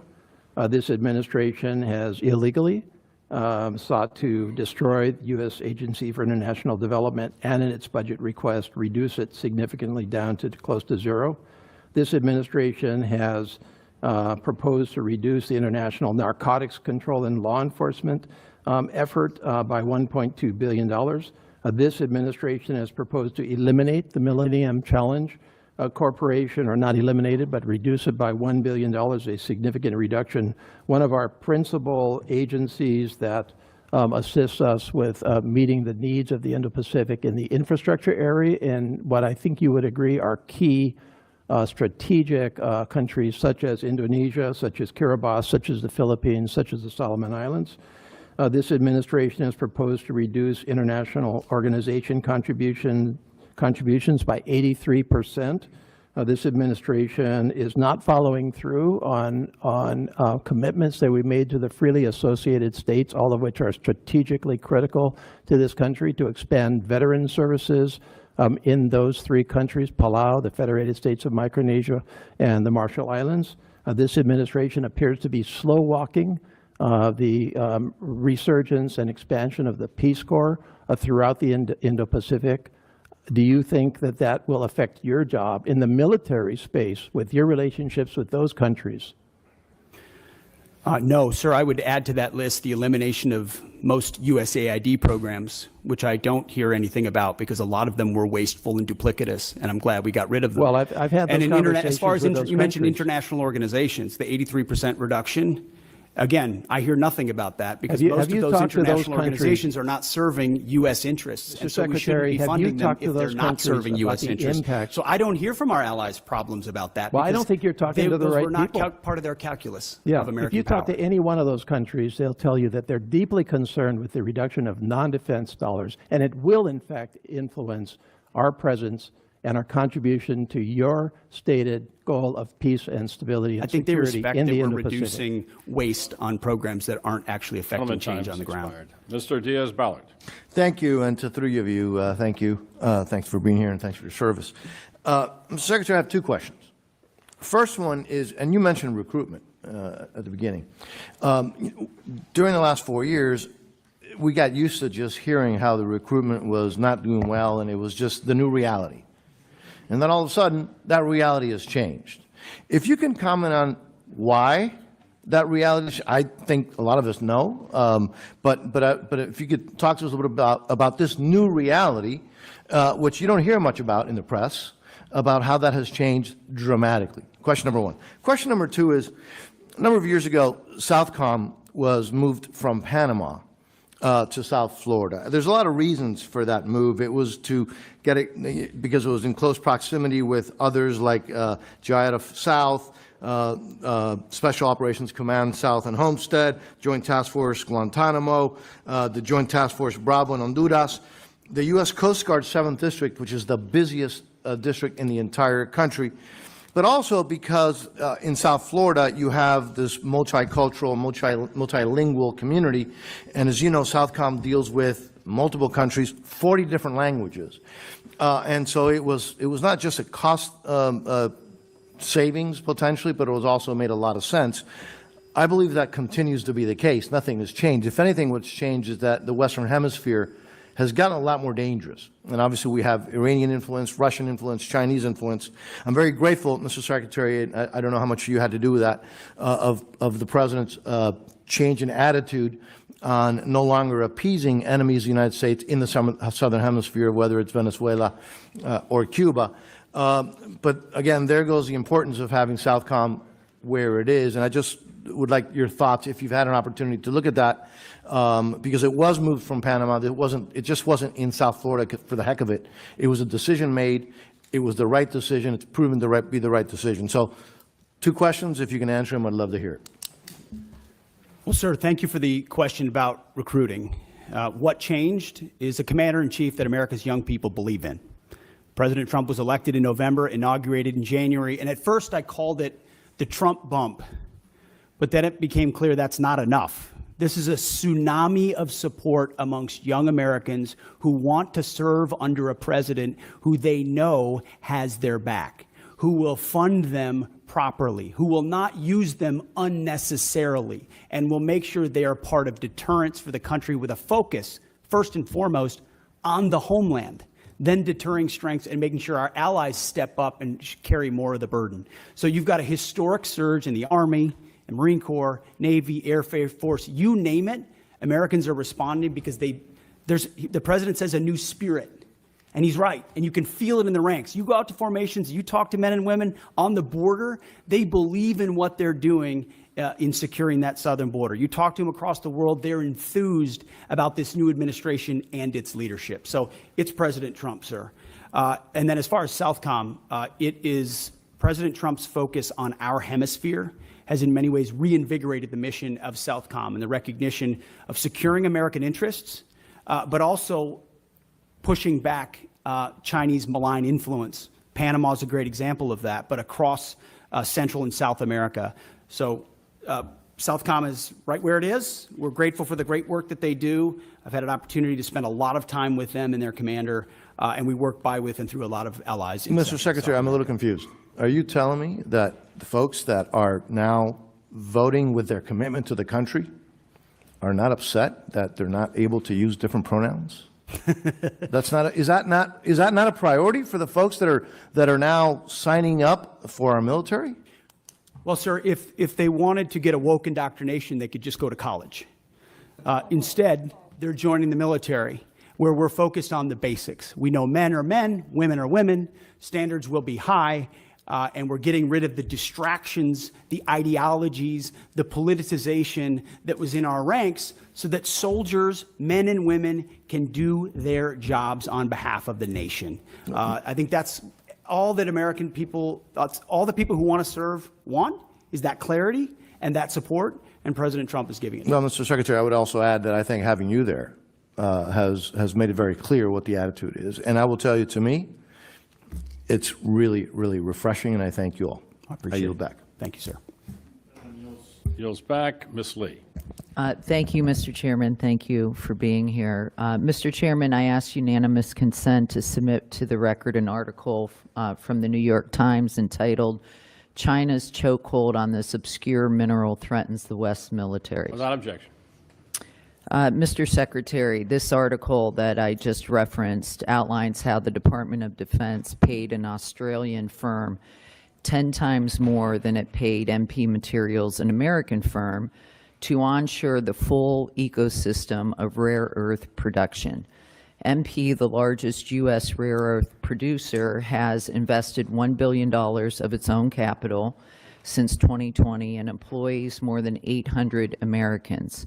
Yet it was undercut by an Australian firm that never even broke ground in the U.S. MP Materials is ready to install their samarium processing equipment and help the U.S. combat China's export controls. And I want to note that China produces the entire world's supply of this obscure rare earth metal that is used almost entirely in military applications because of its its use in heat resistance magnets. So my question is, in accordance with the administration's America First agenda, do you agree that subsidies should first support U.S. companies already investing, hiring, and paying taxes in the United States? And can I have your support in ensuring that the department critical mineral policies will align with this goal? Ma'am, it's an excellent question. It's something we have been very focused on. In fact, my deputy secretary, it is his number one is ensuring that sourcing of critical minerals, whether they're heavy or light rare earths, are sourced reliably in America first. Yeah, and if not, then amongst allies. I won't reveal or talk about more than that in a setting like this, because we have reserves and we have capabilities, but at the same time, we have to aggressively work. And MP Materials, Mountain Pass, is a great example of a place where we can partner with industry. But what does China do? You know this. China undercuts the market intentionally to try to corner the market, and we have to account for that in the way that in the things that we support. So the answer is yes, I can have your support. Thank you. I also want to turn now to the collaborative combat aircraft. I represent Las Vegas, Nevada, so we're very excited that the department will base the CCA unit at Creech Air Force Base, which is the center of excellence in uncrewed aircraft systems. And I want to make sure that the department has the resources they need to make this program a success. Last year, the Air Force had to shift $383 million to the CCA program, plussing it up by 60%. Can you assure me that your budget request will fully fund the CCA program this year? Ma'am, it does fully fund the CCA, and we believe in the collaborative combat aircraft, the loyal wingman concept, this idea that you project power more robustly through autonomous, semi-autonomous systems that that amplify our lethal effect. So yes. Thank you. Great. Can you give me an update on the first flight and the production decision for Increment 1, and are we on track for the flight? When will it be? And finally, when do you anticipate the production decision this fiscal year? What quantity of aircraft will we procure? How many vendors will you award? And what factors are you considering? Bryn, feel free to chime in. You're talking about the CCA still, Yes. correct? My understanding is later this year on the flight. We know but a date? As far as I don't know the exact date, ma'am. But Bryn, you might know. Yes, ma'am. We can get back to you on the specific date. It should be this fiscal year. And for our budget request, it's $804 million for the collaborative combat aircraft. Great. Thank you. How much time do I have left? I'll just, also, can you then outline what is planned for Increment 2?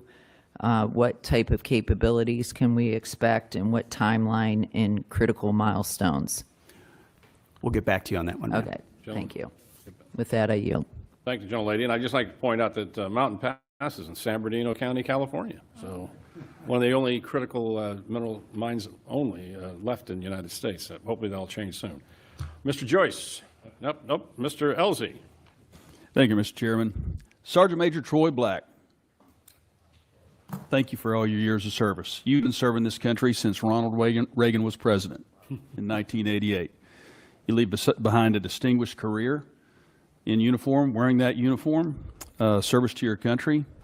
You have served as the senior enlisted advisor to the Commandant of the Marine Corps and now to the Chairman of the Joint Chiefs. And I think but what will be most missed, if you didn't know this about him, in 2010, he received the Bronze Star with a Combat V for running across several hundred yards of mine-in-placed fields to pick up a fallen Marine. You're a Marine's Marine. You will be missed. You are the pride of Louisville, Kentucky. And I'd like to say, on behalf of this committee and our nation, we're grateful, and fair winds and following seas.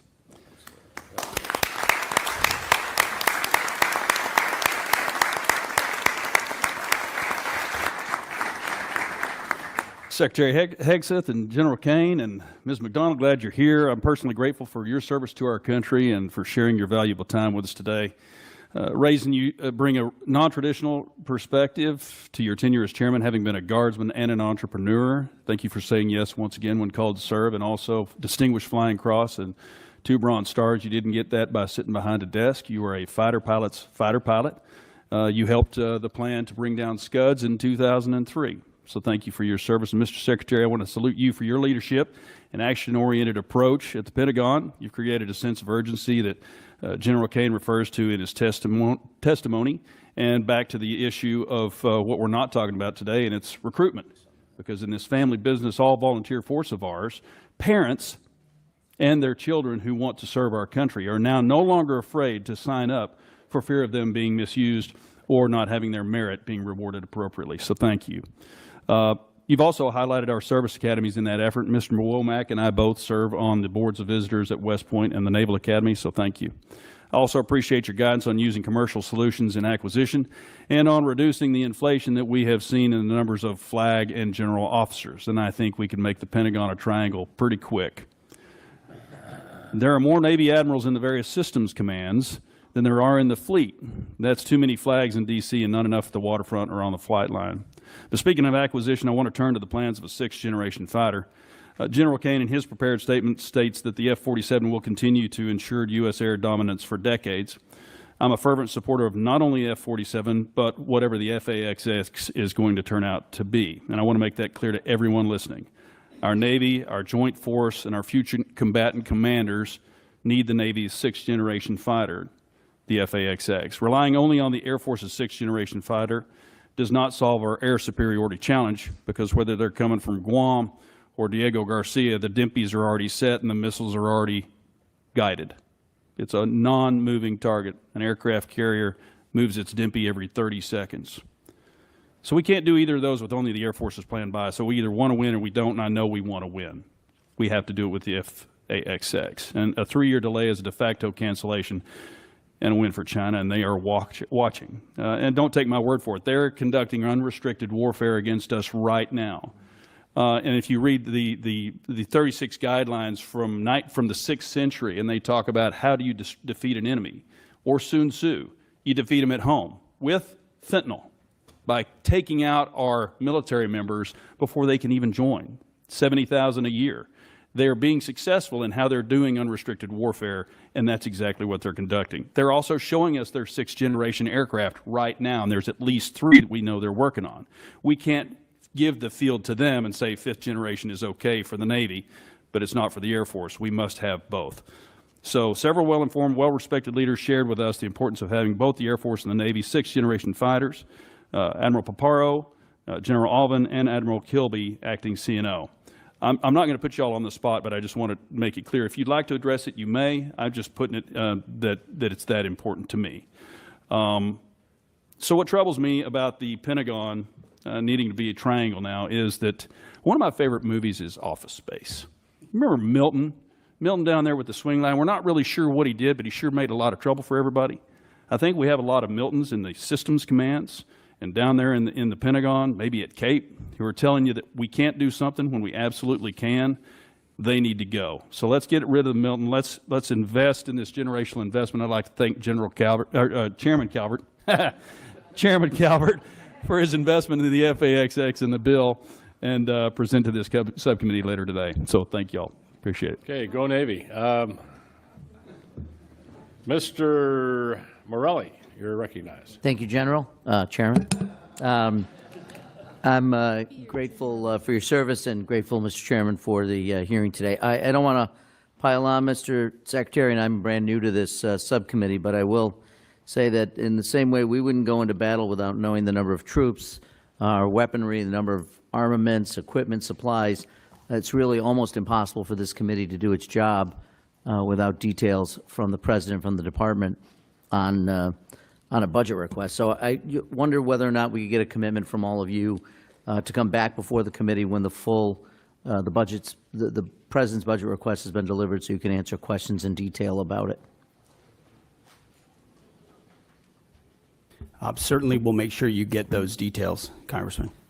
Well, getting the details is important, but also being able to answer questions about those details and what they mean, I think would be helpful. So obviously, you know, this is the chairman's decision, but I would ask you to consider coming back before the committee when the President's budget request is submitted to us, so we could get your sense of the various items in it. I want to go back to a topic I think Ms. Kaptur raised, which is Ukraine, and I really appreciate your comment that when you referred to partners on our side like Ukraine, so I'm glad we still consider them partners on our side. Last week, the Ukraine Defense Contact Group met in Brussels. I know we did not attend, you did not attend, and I don't believe you appeared even remotely, but that was a meeting which allies coordinated billions in aid to help Ukraine. We're talking about funding right now without a budget, without a plan to sustain U.S. support in what I consider the most serious conflict in Europe in a generation. So can you at least give us a sense, Mr. Secretary, of the presidential drawdown aid authorized through January 20th? Do you know how much has actually been delivered? Which PDA? Just the presidential authority that was given through January 20th when the new administration took over. PDA 71 through 74, and there's a 75th, which has not been allocated, and we're in the middle of drawdown 71 through 74. Okay, and do you have a sense of the how much has actually been delivered? I don't know the exact amount that has been delivered, but we're actively monitoring it as well as the lifespan of certain munitions, what munitions remain critical for us, critical for them, critical for allies like Israel. We're paying very close attention to the Okay, and you can give us a detailed, thank you. Do you know whether the department or the president is prepared to ask for funding for the Ukraine Security Assistance Initiative, and at what level? It is a reduction in this budget. As you know, this administration takes a very different view of that conflict. We believe a negotiated peaceful settlement is in the best interest of both parties and our nation's interests, especially with all the competing interests around the globe. I don't think the word victory has been well defined or the path to it. And as a result, a path to peace that stops the killing and the carnage is something that President Trump is very invested in. Well, look, I would certainly, I think I would define victory as making sure incursions, illegal incursions by the Russian Federation into Ukraine, which is a sovereign nation, would be a victory, but I'll leave that aside. I want to just touch briefly on, with the limited time I have, the President's announced $175 billion Golden Dome. It's been talked about. I know that what has been talked about, we understand that reconciliation includes a $25 billion down payment. We haven't really received much in clarity on the specifics. Can you tell me what the $25 billion will be used for? Excuse me. There are many specifics that are not fitting for this setting. We're happy to get you at the appropriate level the specifics you request. But what we've done is we've built out the entire understanding of what the architecture would look like, ensuring it includes existing capabilities that can be fielded rapidly. As President Trump has made the case, we need this now, not conceptually in the future. You know, we had SDI under Ronald Reagan, which was a concept we've Fast forward to the ability to deliver these things, and the American people deserve that kind of protection. So multiple layers for multiple different types of threats, coordinated with sensors, both on the ground and in space at other layers.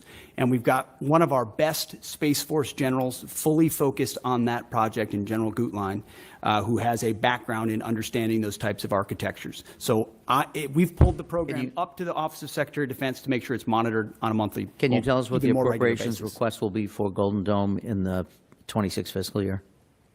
Well, the gentleman gets, go ahead, Bren, excuse me, Ms. McDonald, you can get back to us on that and for the record, and we would appreciate that. Mr. Fleischman, you're recognized. Thank you, Mr. Chairman. Want to welcome Secretary Hegseth, General Kane, and Mrs. McDonald. Thank you. This has been an outstanding hearing. Let me just say this. The world is a dangerous place. The nation is a dangerous place. Heartfelt thank you to each and every one of you officers stepping up and for doing an exemplary job. Thank you so much. As most of you know, I represent the 3rd District of Tennessee. That's the Great Oak Ridge Reservation, birthplace of the Manhattan Project. In addition to serving on this prestigious subcommittee, I'm the chairman of the Energy and Water Subcommittee, which has the NNSA. I'm deeply involved in the recapitalization and modernization of our nation's nuclear deterrent. It will come as no surprise I have concerns about both our progress and posture. Our progress is a concern as we are recapitalizing the entire nuclear deterrent all at once. Meanwhile, Russia has recapitalized its triad minus some bombers, and China is rapidly expanding its numbers and fielding a triad. Of course, there's also North Korea and the looming prospect of a nuclear Iran. As we focus more on the Pacific, our post-Cold War posture is a concern due to the lack of in-theater non-strategic nuclear weapons. This creates a deeply worrying capability gap in the most critical theater. I'll ask my questions and ask for your answers in. First, Secretary Hegseth, given this troubling strategic threat picture, what is your outlook on the current pace and scope of nuclear recapitalization? And then, General Kane, what are your ideas to fill this non-strategic nuclear capability gap in the Pacific? Are there any ways Congress can better support the department's efforts to meet these increasingly tight deadlines? And I'll listen to your responses. Thank you. Sir, thank you. First, if I would just take liberty, both the chairman and I have taken up almost all the oxygen from Bryn McDonald here. I would just take issue with the characterization that we have not delivered a budget and we don't have details and we're not delivering on it. She and her team have done a fantastic job of working as rapidly and as detailed as possible to deliver what we feel very confidently is a robust, detailed delivery of the president's agenda for FY26. So, Bryn, thank you for the work that you're doing and all the details and focus on that have come through. And that the nuclear triad is certainly a part of it. NC3, every single aspect of that. Sentinel with the Nunn-McCurdy breach has to, we are taking a very hard look at that while fully funding it. Columbia class, critical. B-21, which for the most part has been a success story, but needs to be continually monitored as any major platform does. And then the SLICM-N as well, in investing in that capability, considering the advantages we have on the submarine side. So we are fully funding, in fact, even more so in most cases, that capitalization and modernization, which we have to, considering what our adversaries are up to. Thank you, sir. Sure. I just echo the Secretary's comments about non-strategic nuclear weapons, SLICM and the others. And I think it really, for me, centers around 4 C's that we got to do across the enterprise. Change the culture to get after it faster. That's the first one. We got to create competition across the continuum in the defense and national industrial base. We need to buy better contracts and get greater capacity. So no ads other than that, Congressman.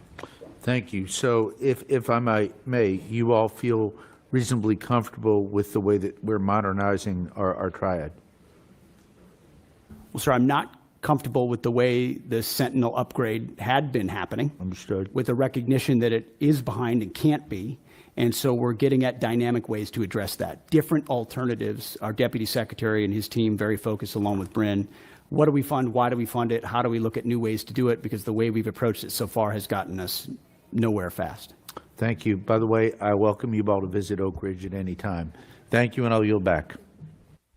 Thank the gentleman. Mr. Aguilar. Thank you, Chairman General Calvert. That's right. Thanks to the witnesses for being here. That's okay, Private. Go ahead. The clock's still moving, Mr. Secretary, I want to express my severe concern with the deployment of the National Guard in Los Angeles without consultation of the state of California. There have been photographs that have shown these troops sleeping on the floor and have not been provided fuel, food, or water by DoD. How long will this deployment last, and why were we unprepared to provide them basic necessities such as food and water? The commanders and troops on the field are very well prepared, sir. They responded incredibly rapidly to a deteriorating situation with equipment and capabilities.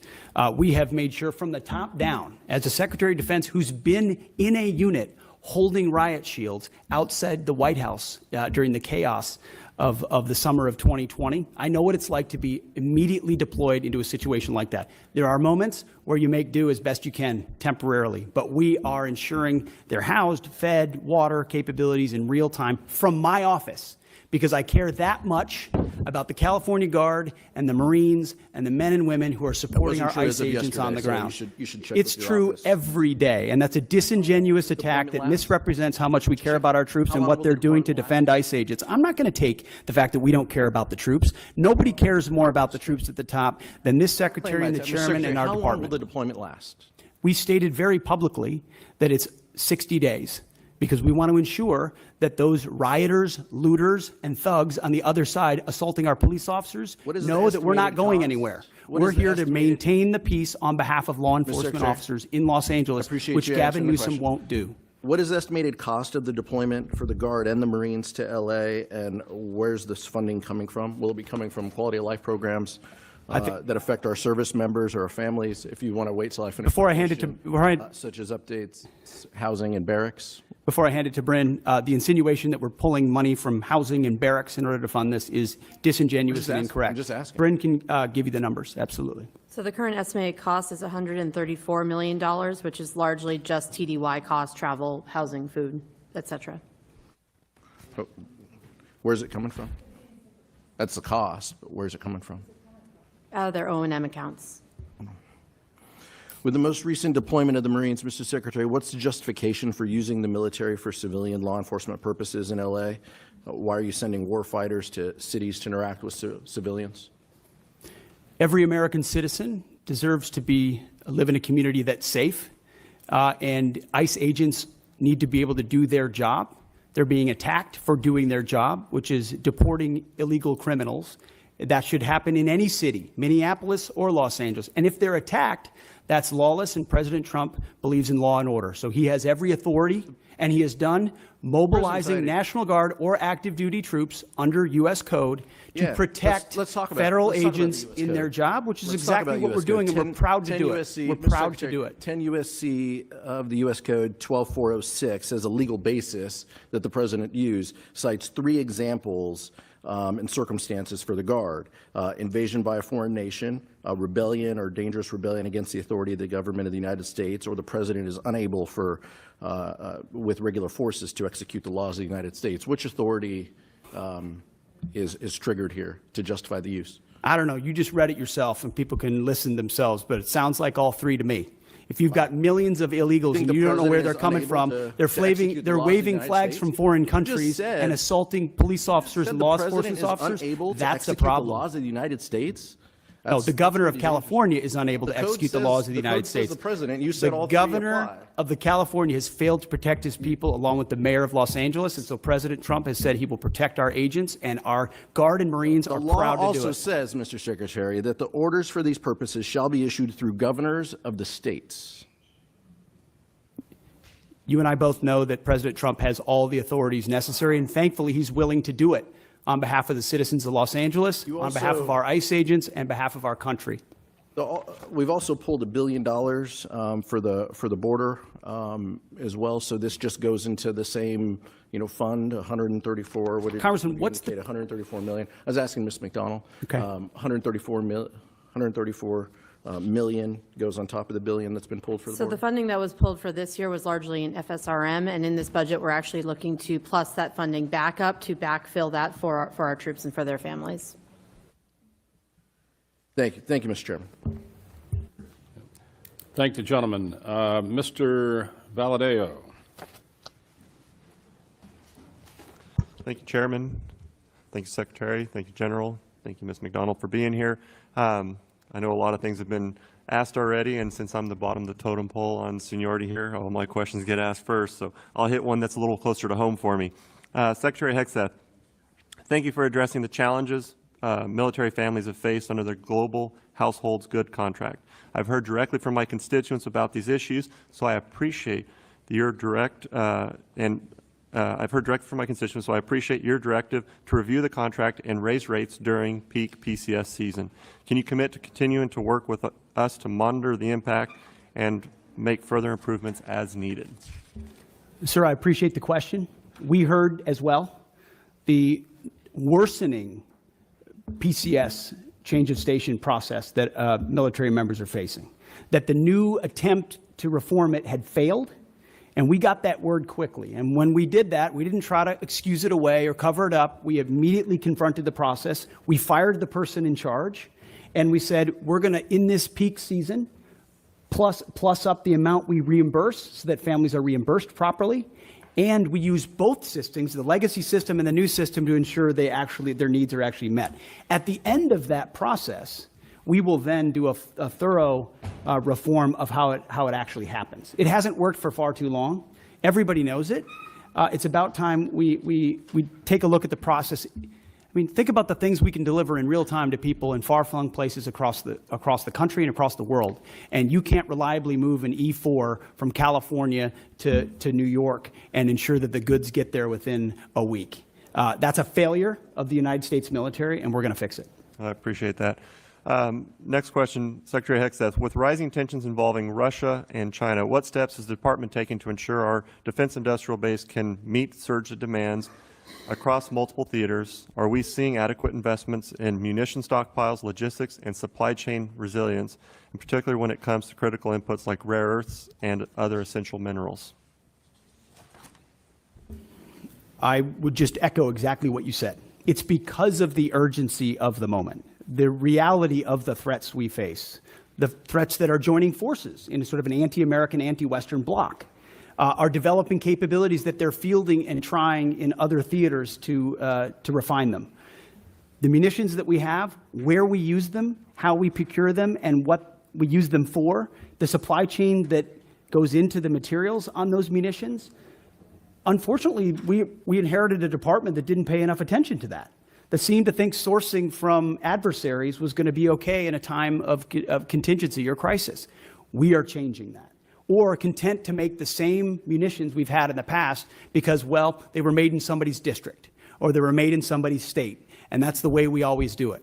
We're not doing that anymore. We're making the tough calls based on the threats we face, matching it to the capabilities, and I'm happy to sit in front of every and any committee and explain why we're doing it, because it's about time. It's about time we challenge that, and that doesn't mean we don't want input. We do want input. We know why people are invested in certain programs and certain systems, but it's our job to make the tough calls, and President Trump has asked us to do that. I'm willing to make the tough calls, whether it's on personnel, systems, platforms, modernization, and partner with folks like General Kane and the Joint Staff who've been with us in every step of the way. I appreciate that.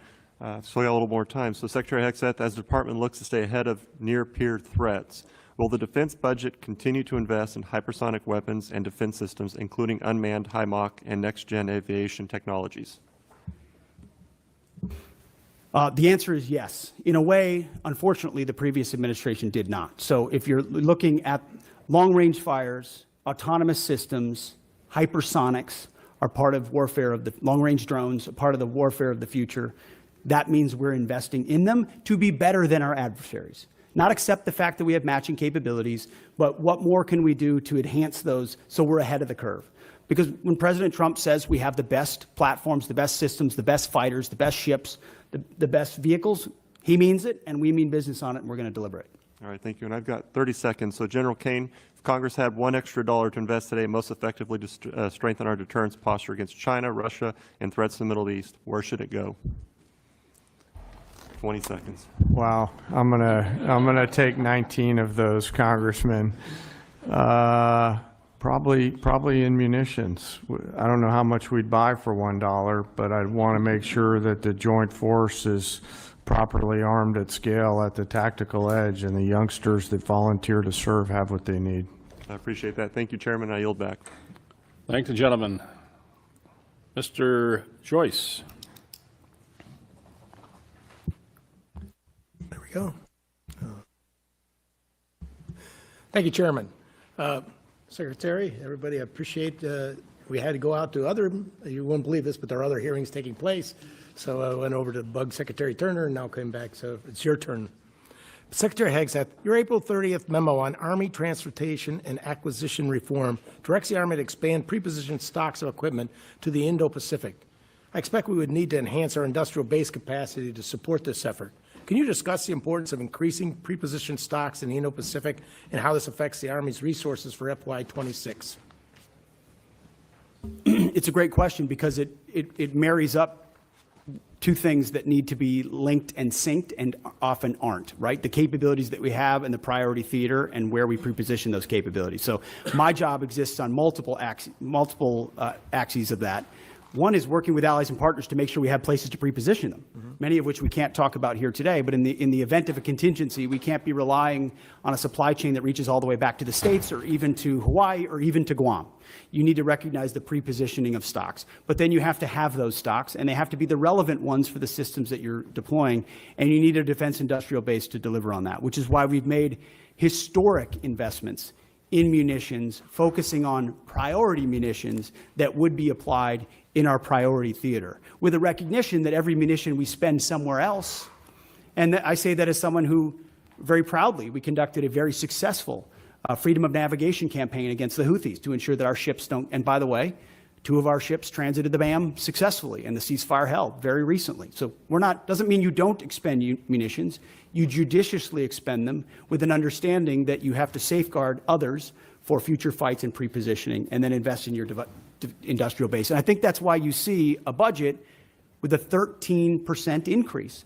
13% increase in a defense budget is significant and allows us to both invest in the president's priorities and fast-track munitions that we're going to need. For a guy chairing a committee that has to cut his by 57%, I can tell you getting a plus 13 is a lucky day. Chairman Kane, our forces face growing challenges sustaining operations across contested environments, particularly in the Indo-Pacific. China is investing in capabilities designed to disrupt supply lines, access to forward operating bases, and target critical logistic nodes. What steps are you taking to strengthen contested logistics capabilities, and what investments can Congress make to ensure that you have operational resilience? Well, Congressman, thanks for the question. You know, history tells us that the professionals talk about logistics, and that's what was the big differentiator between us and our adversaries in World War II, is really the logistics power. You know, our teammates within the Joint Force are looking carefully at this right now, and as we look at the adversaries' threat arrays that they have and our ability to defeat them and move the combat capacity that we need to through those difficult places is a key part of that. I don't have a specific number for you, but what I'll commit is, as we think through what contested logistics looks like, as we think through what forward supply points on the first and second island chain might look like, we'll stay close with the committee to make sure that we're communicating early, often, and always about what our needs are. I certainly appreciate that, and I throw out that having a small Air Force Reserve airport in Youngstown, Ohio area. Some great C-130Js up there, Thank you. Congressman. Yeah. Appreciate the help on our fire department for the new inventory we got. But the old stuff we had there, you had maybe 8 planes. You were cannibalizing 3 to feed the 5 because we didn't have parts and storage and those type of things. And I think that's has played out in other areas for us as well. And we need to not only make sure we have the manufacturing industrial base, but we also have the ability to have the parts and inventory on to keep all those things online, or we have to remove them from service. Yes, sir. I know General Alvin and the team at the Air Force is looking hard at that too, to make sure that we've got the right stuff on the shelf prior to that we need, not just in the C-130 community, but the other airframes within the Air Force, and frankly, the Joint Force. Parts are always going to be a driver, and I'm really encouraged by the innovation that's happening to look at things like additive manufacturing, where we get a hold of the specs from companies like Lockheed and others and can just 3D print right on the spot of the requirement. Those have to be in any procurement you do from now on. That you Yes, also sir. can I think access so, those. sir. It's, the force of the future will fix on the spot, so they'll need to be able to have the parts right there. And as we look at mission command and delegating authorities and responsibilities to our younger commanders and complex command and control problems, part of that is going to be the ability to sustain our force out there at the edge. Thank you very much, General. Yes, sir. I yield Thank back. And thinking of logistics, it made me think what was it, General Marshall, who went out in the 30s and met with a young lieutenant colonel, and said it's the best logistics officer I've ever met. And that was General Eisenhower. 3 years later, he was a 4-star general. So wars, logistics are important. Mr. Anderholt, you're recognized. Thank you, Mr. Chairman, and thanks everyone for being here today, this morning. And as we wrap up the hearing today, let me say the Golden Dome Initiative represents, in my opinion, a substantial investment in our national security, and I credit this administration in pursuing this bold project, and I share your ambition for it. So thank you for moving forward on that. I want to follow up with from my colleague from New York. The President has said that he has chosen an option that will total $175 billion. Can you confirm that number, and when do you hope to make this system of systems operational? I'll have Bryn confirm it. But our belief is that 175 is the totality, that this is the initial investment, but that a lot of the investment will eventually be in systems, some of which are already in production. We'll need to ramp up the production of them because the President has charged us with having this mission capable by the end of his term. So this is not something that's futuristic. This is not something that will happen in some distant future based on some technology we don't yet have or can't field. Our approach to Golden Dome will be making sure we can procure existing layers that can talk to each other with new layers on top, because this is a layered system, as was mentioned, to include drones as well in partnership with the services. So can you confirm that, Bryn? Yes, sir. Nothing to add. That's all accurate. And we're still planning towards what the final number is, but the $24.8 billion we're requesting this year is that down payment on the near-term capabilities that we're looking at as part of the architecture. Okay, thank you. Let me switch over, and I'd like to get your thoughts on AUKUS partnership. Not merely as a cornerstone for our Indo-Pacific defense strategy, but also as an opportunity for our defense industrial base. In fact, we've heard from a lot of Australian and UK businesses who are ready, willing, and able to move production to the U.S. given the new regulatory framework under Pillar 2. Britain and Australia set the standard for defense cooperation, bringing real capability and firepower to the fight. Can you preview how this administration intends to fund Pillar 2 efforts to develop and field joint capabilities between all three partners? It's a great question, sir. I've spent a great deal of time with both Minister of Defense Marles from Australia, as well as Secretary of Defense Healy from the UK, to really get our arms around what would be mutually beneficial in this trilateral arrangement. So there's the recognition with Australia in Pillar 1 that they're investing in our defense industrial base. We want to provide them capabilities. We want to make sure those capabilities are part of how they use them with submarines, but also how they integrate with us as allies. In Pillar 2, we don't want to rely just on the architecture of the previous administration. We're looking at sort of the opportunity for a signature program or programs we can work on together that benefit all three, that create processes or procurement opportunities of systems we need for future fights. And we've had, in fact, as recently as last week, I spoke with Secretary Healy about that. and we're looking for those 1 or 2 signature programs. We've got a menu of options. We're at the point where we'll get to right-sizing it and determining it. And you feel at this point that things are on track and you're... That's what we're monitoring, especially in Pillar 1, sir, to make sure that expectations are properly set so that we're not missing deadlines or expectations are shifted in the wrong direction. So we're having honest conversations with our allies like we should, with a recognition that by investing in each other in that defense industrial base, we can have a multiplying effect. Thank you. I yield back. Thanks, gentlemen. Ms. McCollum, any closing statement? Yes, thank you, Mr. Chair. So to Mr. Aguilar's question, and Ms. McDonald, you were helping to fill in the blanks. The money's coming from FSRM, and that's about a 25% cut to that budget to fill on what's happening on the border and now what's happening in Los Angeles. If you could get us the details of what's not going to happen in that account because of that, that would be fabulous. We might want to look and see if we prioritize things in next year's budget to make sure that they're covered. Mr. Secretary, the top line on the budget before us is $830 billion. It is not $901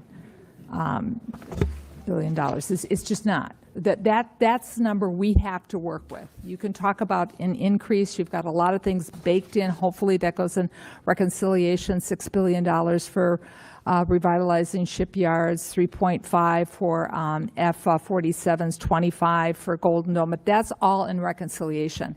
And we can't include that in any of our planning. And that's why we are so concerned about getting the money outbreaks in front of this committee. And I'll give you an example. The Navy, their J-books, where they break everything down, I know you're really familiar with them. We had 30 of them in front of us when we were getting ready to do our appropriation last time. We have 0 in front of us this time. So, Mr. Secretary, I believe, honestly believe you want to provide the information, but time is of the essence because this committee wants to do its best work together, both Democrats and Republicans, to make sure the women who serve in our armed forces have the equipment that they need to do the missions that they're assigned to and come home safely because we honor their service and their commitment. Get us the information. Thank you, Mr. Secretary.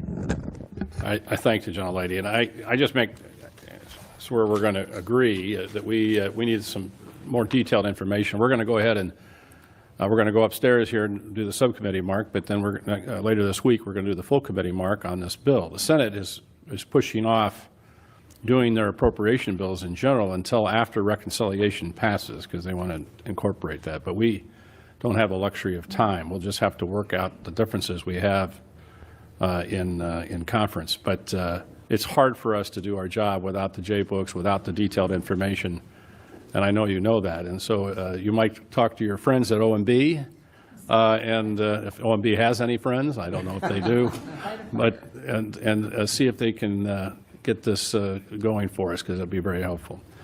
With that, Mr. Secretary, thank you. Chairman, thank you. And Ms. McDonald, thank you. We appreciate all of you being here today. We are adjourned. Thank you, General.